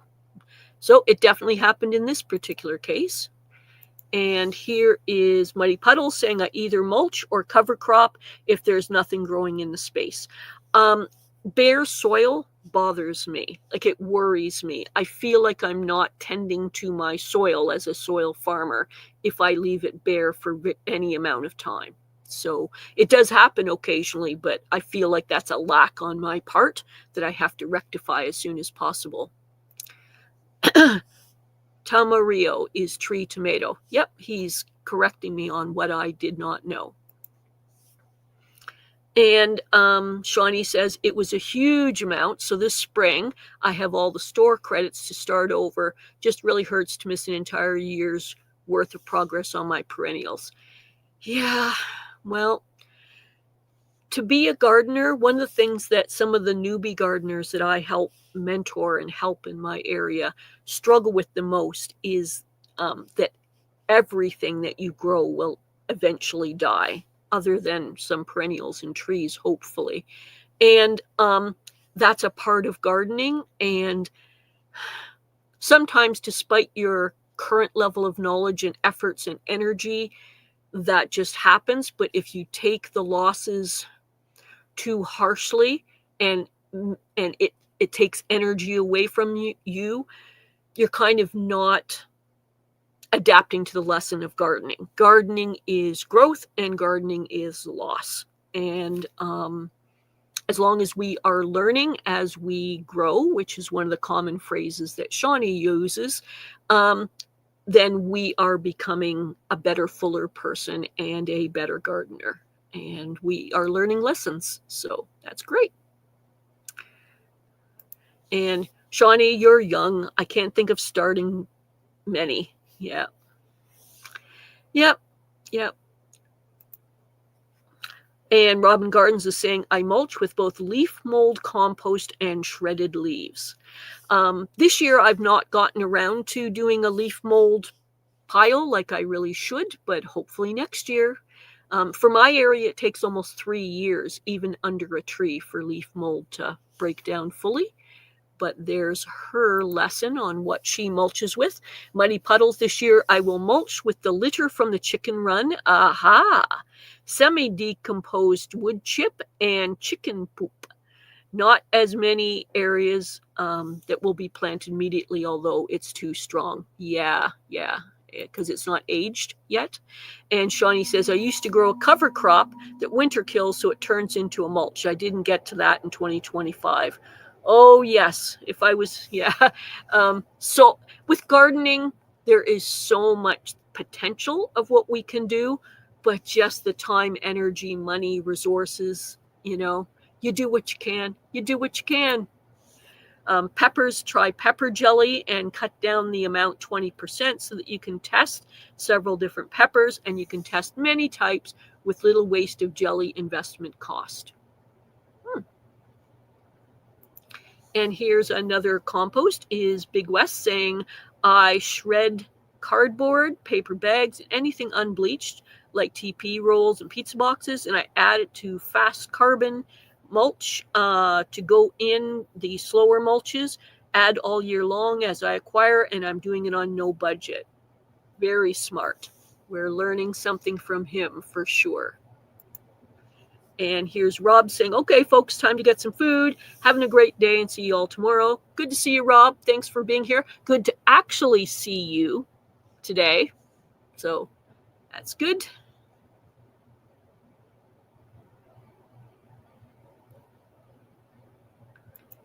And here is Bowtie giving a link to that Big Will Dog video that we'd referenced earlier. Here's so you can actually click on it and see it after the show today.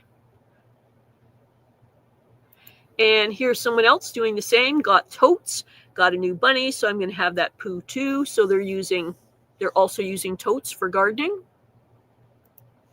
And here's John Jude saying, long ago, I'd pull up my tomatoes before freezing and leaving the roots on place and put an upside down trash can on, and they would turn red many weeks later.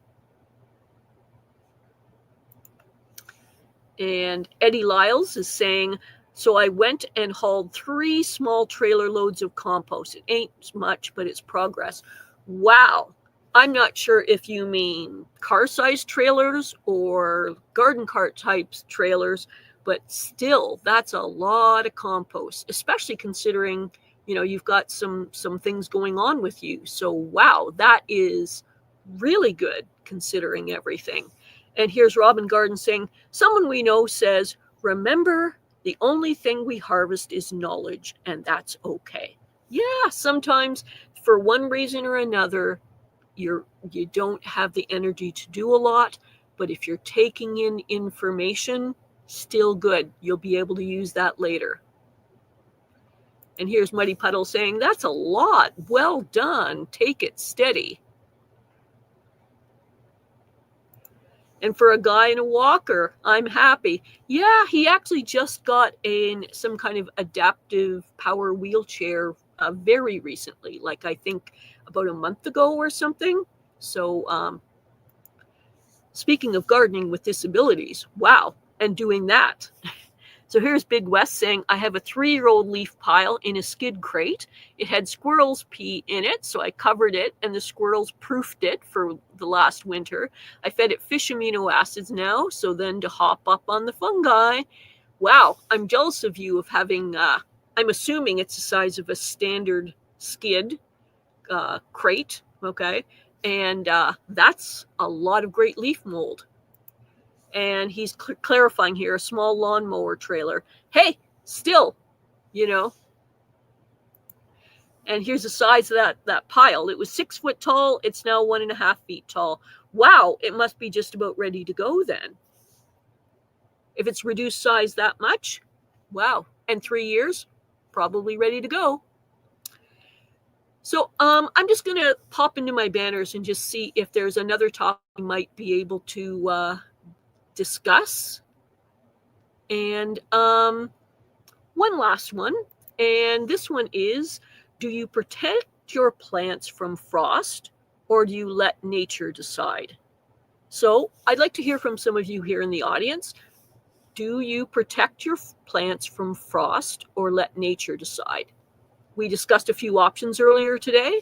Maybe it's hoops, maybe it's a cold frame, maybe you have an actual greenhouse, maybe you just tent over top frost covering as you can manage it. Or do some of you just say, oh, it's so exhausting running the garden the rest of the season. I'm just going to let nature decide and be done. And it's exhausting enough running the season. And I'm just glad when everything's finished. I'm going to process those vegetables and stuff as they come in and have some grateful rest. So I'd like to hear from some of you. Frost protection, or just be glad the season's over and do nothing at all. Finish up your garden and have a good rest. So what do some of you do? So I'm just going to go back to the comments and see what some of you have to say about that.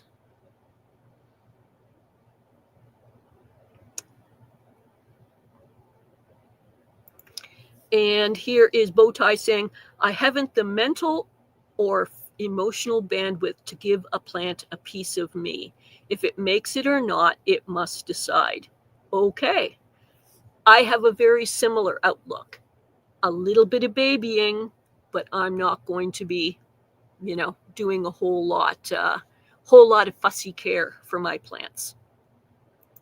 And here is Dusty Flat saying, because of extreme heat to cold, I start with low tunnels for Brassicas. I should have. So you're ahead of me by having those low tunnels in place for them. And Muddy Puddle said, I let nature decide. Dead plants are habitat for wildlife, and enough grows anyway. I protect seedlings for the next season. Okay. I do a mix. As I've explained earlier in the show, I do a certain amount of protection, but I'm not always consistent with that. So sometimes I'll put up these low tunnels, and this year, not at all. But I did make wise choices about when and what to plant for the cold weather so that I was able to get, an extra extended season, a kind of like a bonus season that I would normally not get. And Eddie Lyles is saying, if I had a late spring frost, I cover them. Early fall frost, they're on their own. Yeah, I guess you're making your value based on how many more weeks or months of growing is potential, and is it worth it for your efforts? I sometimes make those thoughts about the fall season, because if the plants aren't quite mature enough to have reached, their full purpose, I want to cover them just so that I can get that. So it's like, I've already spent weeks and months at this. Don't die on me now. So I, cover the plants and get my actual harvest out of them. And Dusty Flats is saying, it's a lot of work to monitor low tunnels. Can be. Yeah. I made mine so that it was really easy, quick access. So it was not fussy. That I could just slide it over, see inside, do what I wanted to, slide it back. John Jude is saying, in spring planting time, I have better luck after checking soil temperatures and have less trauma, I guess, and less stress for the seedlings. Okay. I'd never considered about soil temperatures until being educated in the last couple of years. It wasn't even on my radar. I was always thinking about air temperature. So, and here's Robin saying, I cover like a crazy person, frost cloth, sheets, blankets, cold frames, and eke out those precious last harvests in frost, I guess is what she's talking about. So, me, it depends on my health and my energy levels. But I totally agree. For me, it's like the effort and the money I put out already. I want to get my harvest. And Big Wes's Lawn Care is saying, I like to observe the seasonal changes. Some stuff us resilient and other times time out. Some go to sleep for the next year. Yep. I'm probably closer to your philosophy about sometimes I do, sometimes I don't. And here we have the Urban Gardener. Hooray! Hello, everyone. Great to see you all here during our winter break. So we've got Enoch in the house. Hooray! Yep. And I'm just going to bring Enoch on. Hey, how's it going? Hey, how are you? All right, not too bad, not too bad. Just kind of hanging out here. I'm working on a few things, cleaning some things up, doing some stuff with plants and all that sort of stuff. So I was like listening in, and I was like, you know what? Maybe I'll jump on for a minute or two before we finish up today. Great. Well, How's everybody doing out there? Really great. I've been literally, I'll tell you this right now. This is the first interaction I've even had with the channel or anything for at least a week now. I literally shut everything off. I haven't been doing anything. So I know I see like Shawnee and people have been trying to email me right now. I'm getting to everything, I swear, but I really needed to like just kind of shut everything off for just a little bit. So this is kind of fun here to kind of jump on for a minute and kind of kick my new year into gear because I got to start getting to work here after the weekend and we'll get everything set to go so we can get started up here in just a couple of weeks. great. So everybody in the chat is saying hi to you in different ways. I'm just kind of flipping them on as you Yeah, John. Nice to see you. Catch us up on things. Are you Yeah. staying healthy and well, or it's been a bit of a tough season for a lot of people in terms of catching illnesses and things like Oh that? man, no, I'm telling you, I did. I got a cold, a really rough cold for over Christmas. And the only fortunate thing about getting that cold during Christmas like that was I caught it from my granddaughter. So Ooh, she had the cold. She passed it on to me, so I had to have a cold, but at least we got to have the cold together and we could be together versus me catching a cold somewhere else and having to avoid her during yes. the holiday time. So that was really, it was an unfortunate but fortunate way of having to deal with a cold over the holidays. At least I got it from my granddaughter and we got to spend the time together anyways. So it was really awesome. Shawnee, yes, hey, how's it going? Dusty, Yes. that's There's great to been see you all here. I mean, it's just wonderful. I mean, you've been doing, I mean, awesome that you just kind of taking things up and just kind of guiding a great discussion with everybody during our time off here and everything. So I listened in the last week as well and just kind of, again, kind of readjusting, doing some things, working on some stuff. So when we get back going here in a couple of weeks, but I thought, like I mentioned to everybody before we did leave and sign off and everything, is that I'd try to jump on for at least a few minutes here and there during our break. So yeah, it's good to see everybody here. Awesome, to look in and see like your own space, and see it still working and kicking, and everybody's just enjoying each other and having a great conversation and sharing information with each other and everything. It's just kind of wonderful to see when you step away that everything still kind of keeps going around here, which is really, I mean, it's in a way kind of fun and cool, but it's a weird kind of thing to think about when you're a channel creator and you have your own channel and everything, to be sitting back and doing other things and all of that, and be listening into your own channel while other things are going on. And we've been doing that a few times. I know you hosted a few shows for us and all of that yes. as well too. So I've been getting some great time off here towards the end of the year and all of that as we're getting the new year kicked off. But it's weird to just to have that going on. You know what I mean? Well, here's my point of view on this is normally years ago we used to just shut down entirely, no show Oh yeah, existing, nothing available. yeah, But you yep, started hearing from the community that they wanted a space, they wanted to be able to have a way to communicate even when yeah, you needed to take time away. So back yeah, then he created a way to have the chat area open, and it was unmonitored. We just made it available, or he made it available. So that was happening. But then gradually over time, as I started facilitating more, it seemed to make more sense to have a friendly space and a friendly face available. So I started monitoring and helping facilitate the live stream chat area, the text based area, more. And then a few months ago, you kind of gave me the keys to the store, so to speak. And we didn't specifically discuss this that well, but essentially we'd planned for these 3 weeks to be no show. Okay. But the hmm chat area open as a guarantee. And I intended to be in the chat area, but I wasn't forbidden from having some kind of casual thing. So, what I've right. chosen to do is just have a casual hangout, less of a formal show and more of an opportunity to hear from each of you about what's on your mind, to share and support each other. Just as an Yeah, example, Val got at least 5 or 6 great ideas about peppers. Oh, really? Peppers? Nice. Yeah, I kind of caught it. I think that's when I jumped in, was right towards the end of that conversation. Yeah. And here we go. Just for my ego, John Jude is saying Jay is a great substitute. Well, Absolutely. I Yep. am not, again, I'm not a content creator, so I am still fumbling and feeling my way around these kinds of experiences about what we're doing here. But I just felt so strongly that I want this community to have a space and a place to still hang out together that I chose to continue on. And here's Texas Organics TV. Yay, saying nice things about me. Yeah. Here, So, I got a question for everybody.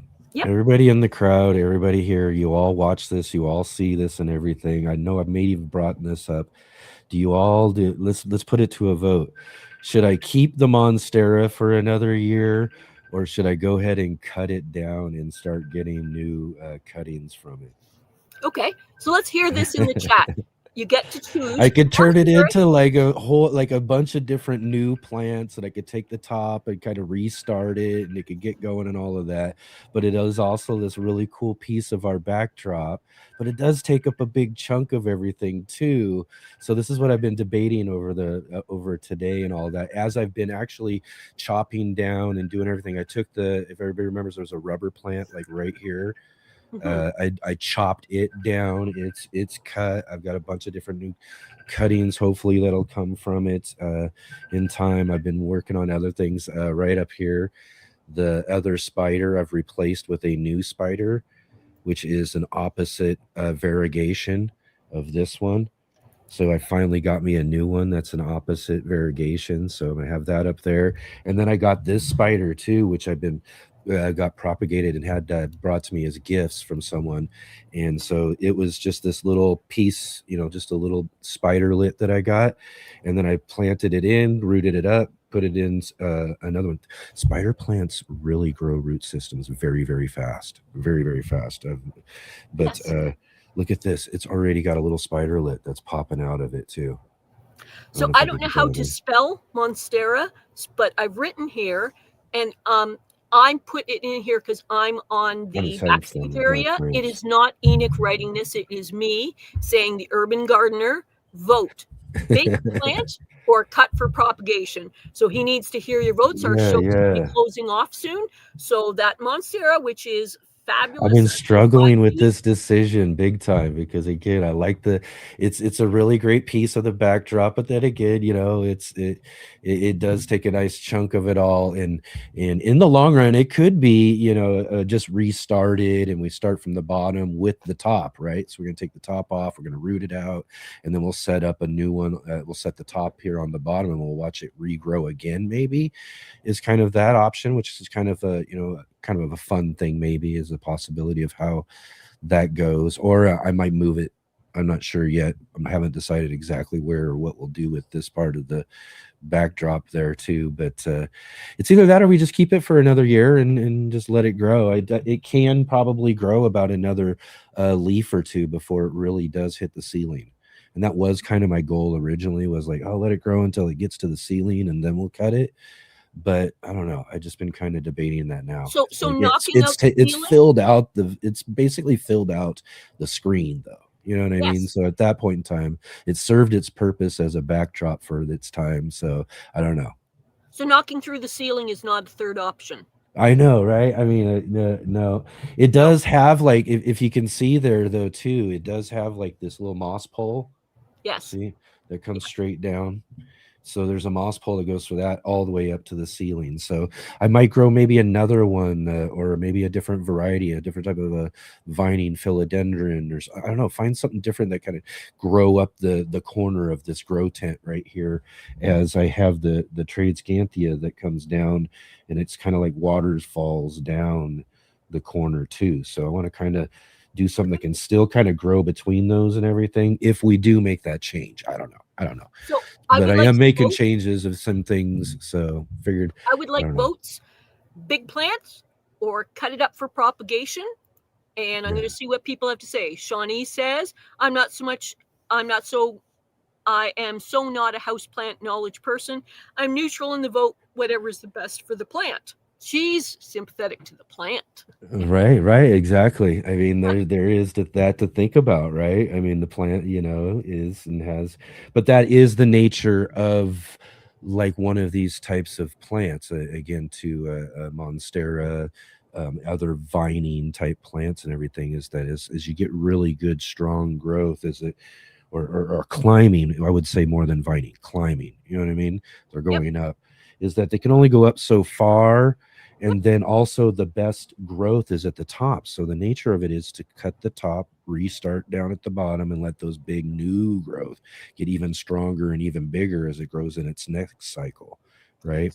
So Big Wes is saying spiders are super air filters and saying I have 3. So that's off the vote, but relating to some of that. And Dusty Flats is asking if you have a skylight, that she misses hers.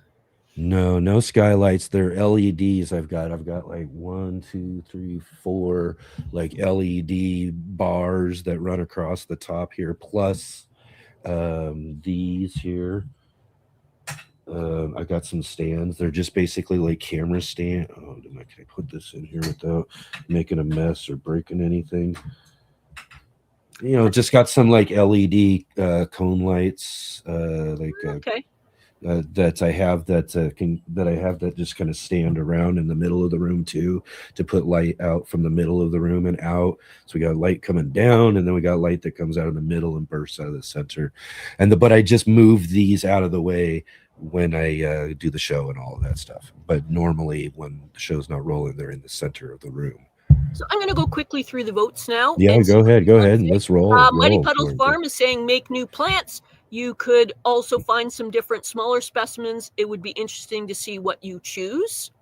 Right. John Jude says I don't do inside plants. It's my wife's turf space. Robin Gardens propagation used as a teaching video. So we've had a few neutrals, a few propagations. Yeah. John Jude agrees with me. Raise the roof. Raise the roof. Just keep going. Yeah, just keep going, huh, John? Exactly. And let's see. Texas Organic TV says inside plants used to be my husband's turf. If you can't eat it, I don't grow it. So I'd call neutral on that one. Yeah. And Muddy Puddles, if you keep it, you won't have to. You won't need to show the little shop of horrors at Christmas. You could reenact it. I know, right? Exactly. And here's Big West's lawn care. You can hack it off those roots and repot it, Enoch. It's going to love the root trim.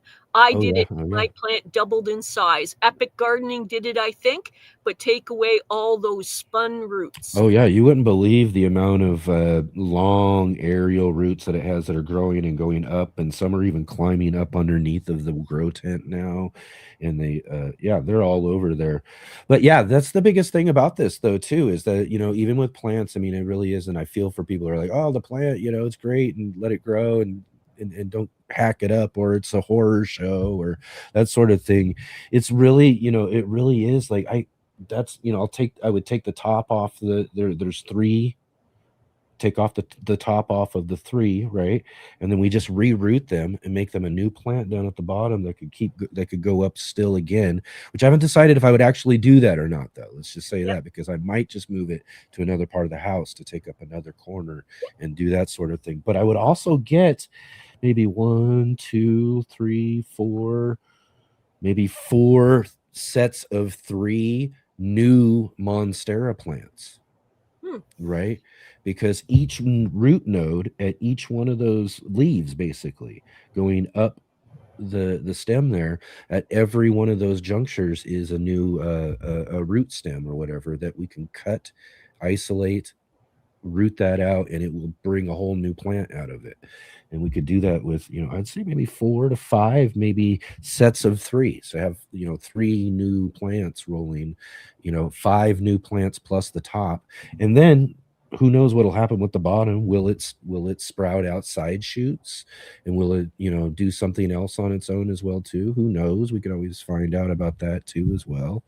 So there's a sense of fun in it, new plants, all that sort of stuff, but it is also a big, cool, nice back feature, and it would Yes. just open up the back and everything too. You'd finally get to see the guitars again and stuff, and we do got some pothos back there that climb the back and all of that sort of stuff too, that you'd probably get to see again and that sort of thing as well. And then we could always make something new that could climb up that pole, because we'll keep the moss pole there, but we'll just maybe either, like I said, either put the tops down there, which I don't know if I'm going to really do that or not, but maybe we would put some other thing that could climb up that pole. So I'm just going to quickly go through what people have to say in the audience. Keep going. Yeah. has changed her mind, and she's gone to cut it, propagate it, and get a new plant for fun. Right, yeah. And John Jude is saying there's a dark area variegated with lighter colors. And Big West is saying sliders can hang off the ceiling in a hanger with beads, a hippie plant. I love mine. And we are just having Val take off. I hope you got good advice. Oh, Val. Thanks for being here during our break. Thank you. And Dusty thinks it still looks like a skylight. Right. Yeah, there's a good amount of light that comes down from above. In fact, I got to think about, like, maybe I might have to cut some off at the back one at least during showtime or something. I'm not sure yet. I'm going to play around with lights and settings of the camera and stuff a bit more before everything is done. But yeah. So Big West, just add more plants is my answer. And just add more. No, I'm going to take that though, is like, we got to say, what does that answer mean, right? Does that mean don't cut it, just put new plants there? So so that vote would be don't cut it. I think he mentioned propagation earlier. Okay. Okay. So. Yeah. I'm interpreting. Adam is saying I'm propagating my house plants like crazy. I'm running out of room for them. And here is John Jude saying, be your own boss. You the man. Right? Exactly. I know. Exactly. I have been, though, too. I've been just chopping things up and moving things. There's a whole plant that used to be able to see, the corn plant, used to be able to see the leaves that were coming out here on the side that used to be there and everything. I've moved that whole corn plant across the room now. So I've opened up this area here, and I'm staging new plants, and I've kind of opened up this shelf. I've got a whole bookshelf that's right here that I can see beside me and everything. So I've opened that up. I've got this other really cool, like, big philodendron that is on top of what is my indoor AC unit. I've got a portable AC unit that's right here. So yeah, so I'm redoing some corners. I'm working some new plants that are going to be hanging from up here that might be coming down. But most of that, I mean, a lot of stuff happens off camera too, but I'm just trying to figure out exactly what I want to do with the stuff that is on camera here as well too. So So I put in last chance for a vote. Bowtie has said, I prefer an indoor jungle, but it makes Mrs. Bowtie nervous. She's seen Audrey too many times. I know. I mean, yeah, exactly. He's laughing about that. Mm-hmm. So here's my opinion. Oh, yeah, but see, the point here too is that, real quick, but here's the point I'll make to that real quick, is that yeah, this is cool and it's really big and it looks really neat right now. But the point of the propagation and doing the cuttings and all that sort of stuff is now I've got more plants. Like, think of my rubber tree, similar situation with the rubber tree, right? I cut the top off, right? So I got a top now that's going to root out. I'm going to pot it up and I'll have a new top and it'll continue to go up. But on each of those nodes, just like I was explaining with that one, I was able to cut up there. I've got a dozen new rubber tree plants that I'll be able to have around as well too.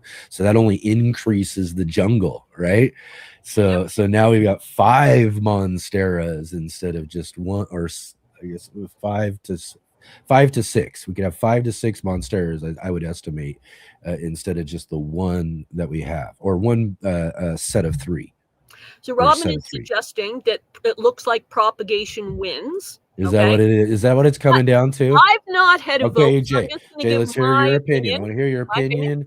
Is it I love when I look at your show and we're looking at a focal point of the direction that the Monstera has such a presence The Yeah. rest of the plants are small and visual and create a green field, but they create an actual presence that draws your Right, it eye does, the doesn't it? back as a backdrop. Yeah. And I Yeah. love that. So one option, and I know it wasn't either of the votes that I expressed, okay, is maybe conservative propagation so that you still have quite a bit of presence, but that you're propagating some, and just see how that goes.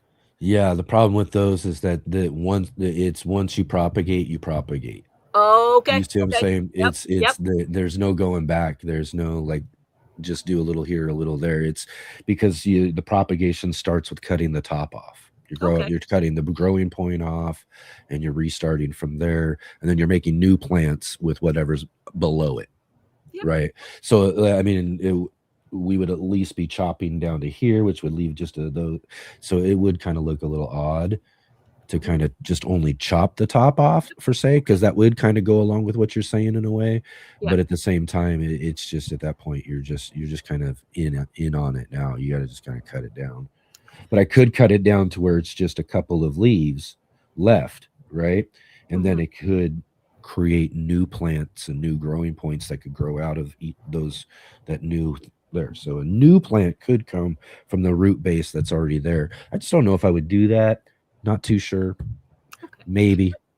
So far, our Maybe. vote We'll seems see. to be mainly towards propagation, but it's your plant and your choice about how Yeah. you want to do it. I know. I agree with you though, Jay, though, because that's exactly why it's like a tough decision for me, because it's something that it has that presence right there in the background, and it just really kind of really seals the frame of what's kind of going on. You know, you got the the Monstera over here, you got this over here framing that. I kind of go down, get in the center, and then you got a little willy-nilly stuff, the live thing, which I again too I'm working on the framing of some other stuff just a little better so it works out more. But I don't know, I don't know, maybe we might, I know propagation's kind of winning, but I'm still kind of leaning on your side though, Jay, a little bit, is that I just like its presence. Even though it would open up other things and still be kind of cool. Like I said, the guitars are back there. We do have a pothos that kind of runs right down through here that you would kind of be able to see. And then we would have something new that you could kind of watch over the years so that could come up.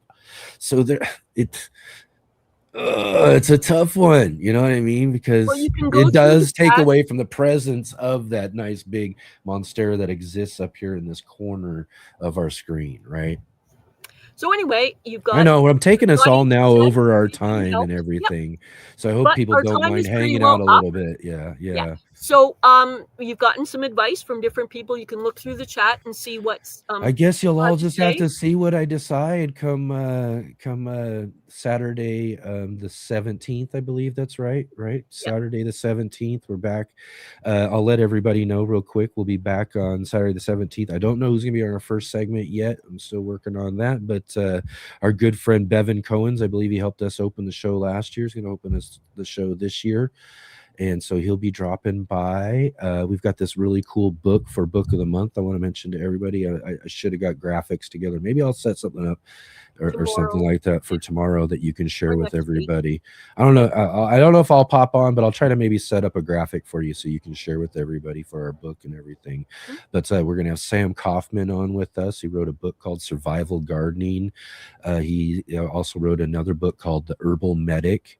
So he's really does a lot with herbs and all that stuff. He's like one of these ex-military rescue type people, goes out and does rescues and stuff.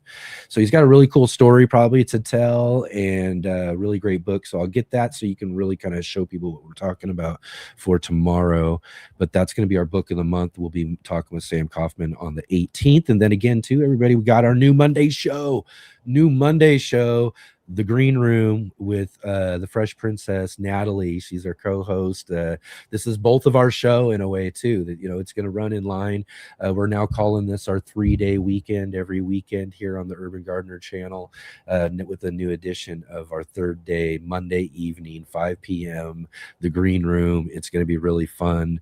And we're still working on how we're going to run and what we're going to do with that. But I'm sure by, I don't know, maybe in the next couple of days, we'll have some some things coming up on the community page, but definitely next week for sure we will. And if you're doing a similar thing or something like that, I'm I will attending. definitely have cards and things like that you can share with everybody about all of the specifics of us coming back and everything like that. Plus I'm booking out later dates and all that sort of stuff as well too. So we got some great new stuff coming up for the new year. I don't know if I mentioned to everybody else as well too when we announced the Monday show, we do have Joe Lample joining us in the second Monday. So Joe Lample will be with us as well too for that Monday night green room. So that's going to be really awesome. Big, huge guest for us to kind of really get things going with that new show.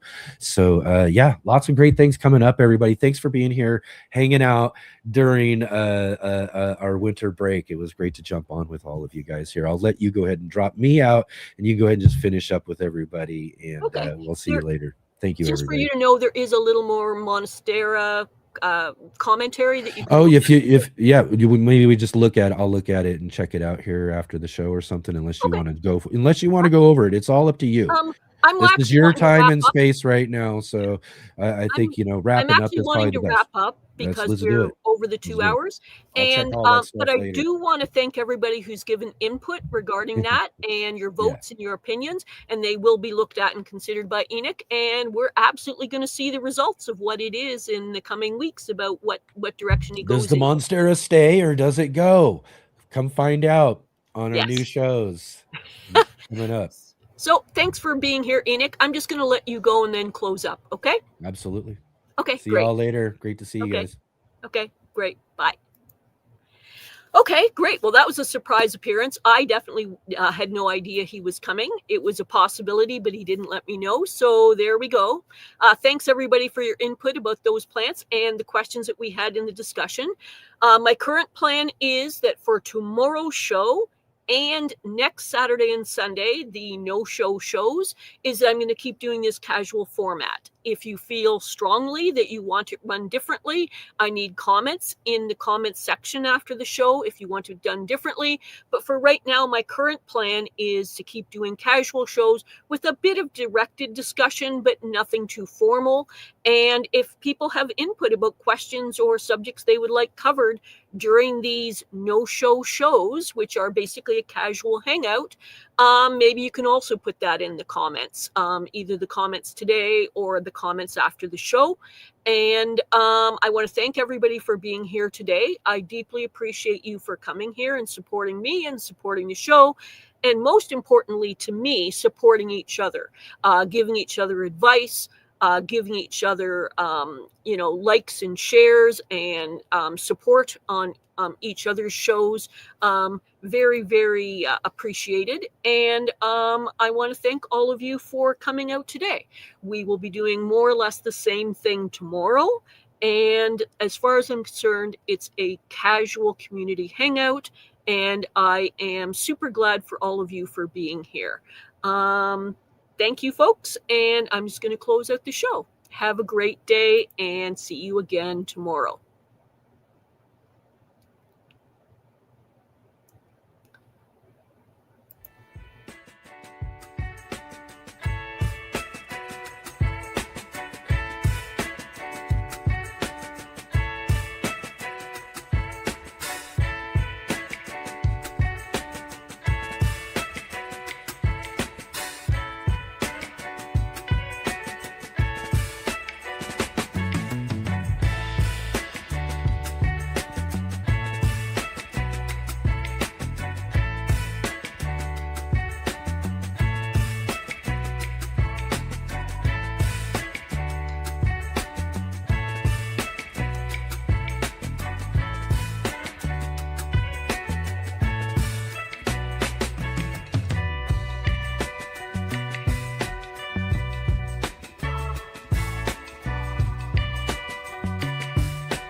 All right, they're gonna run. See you on the flippy flops.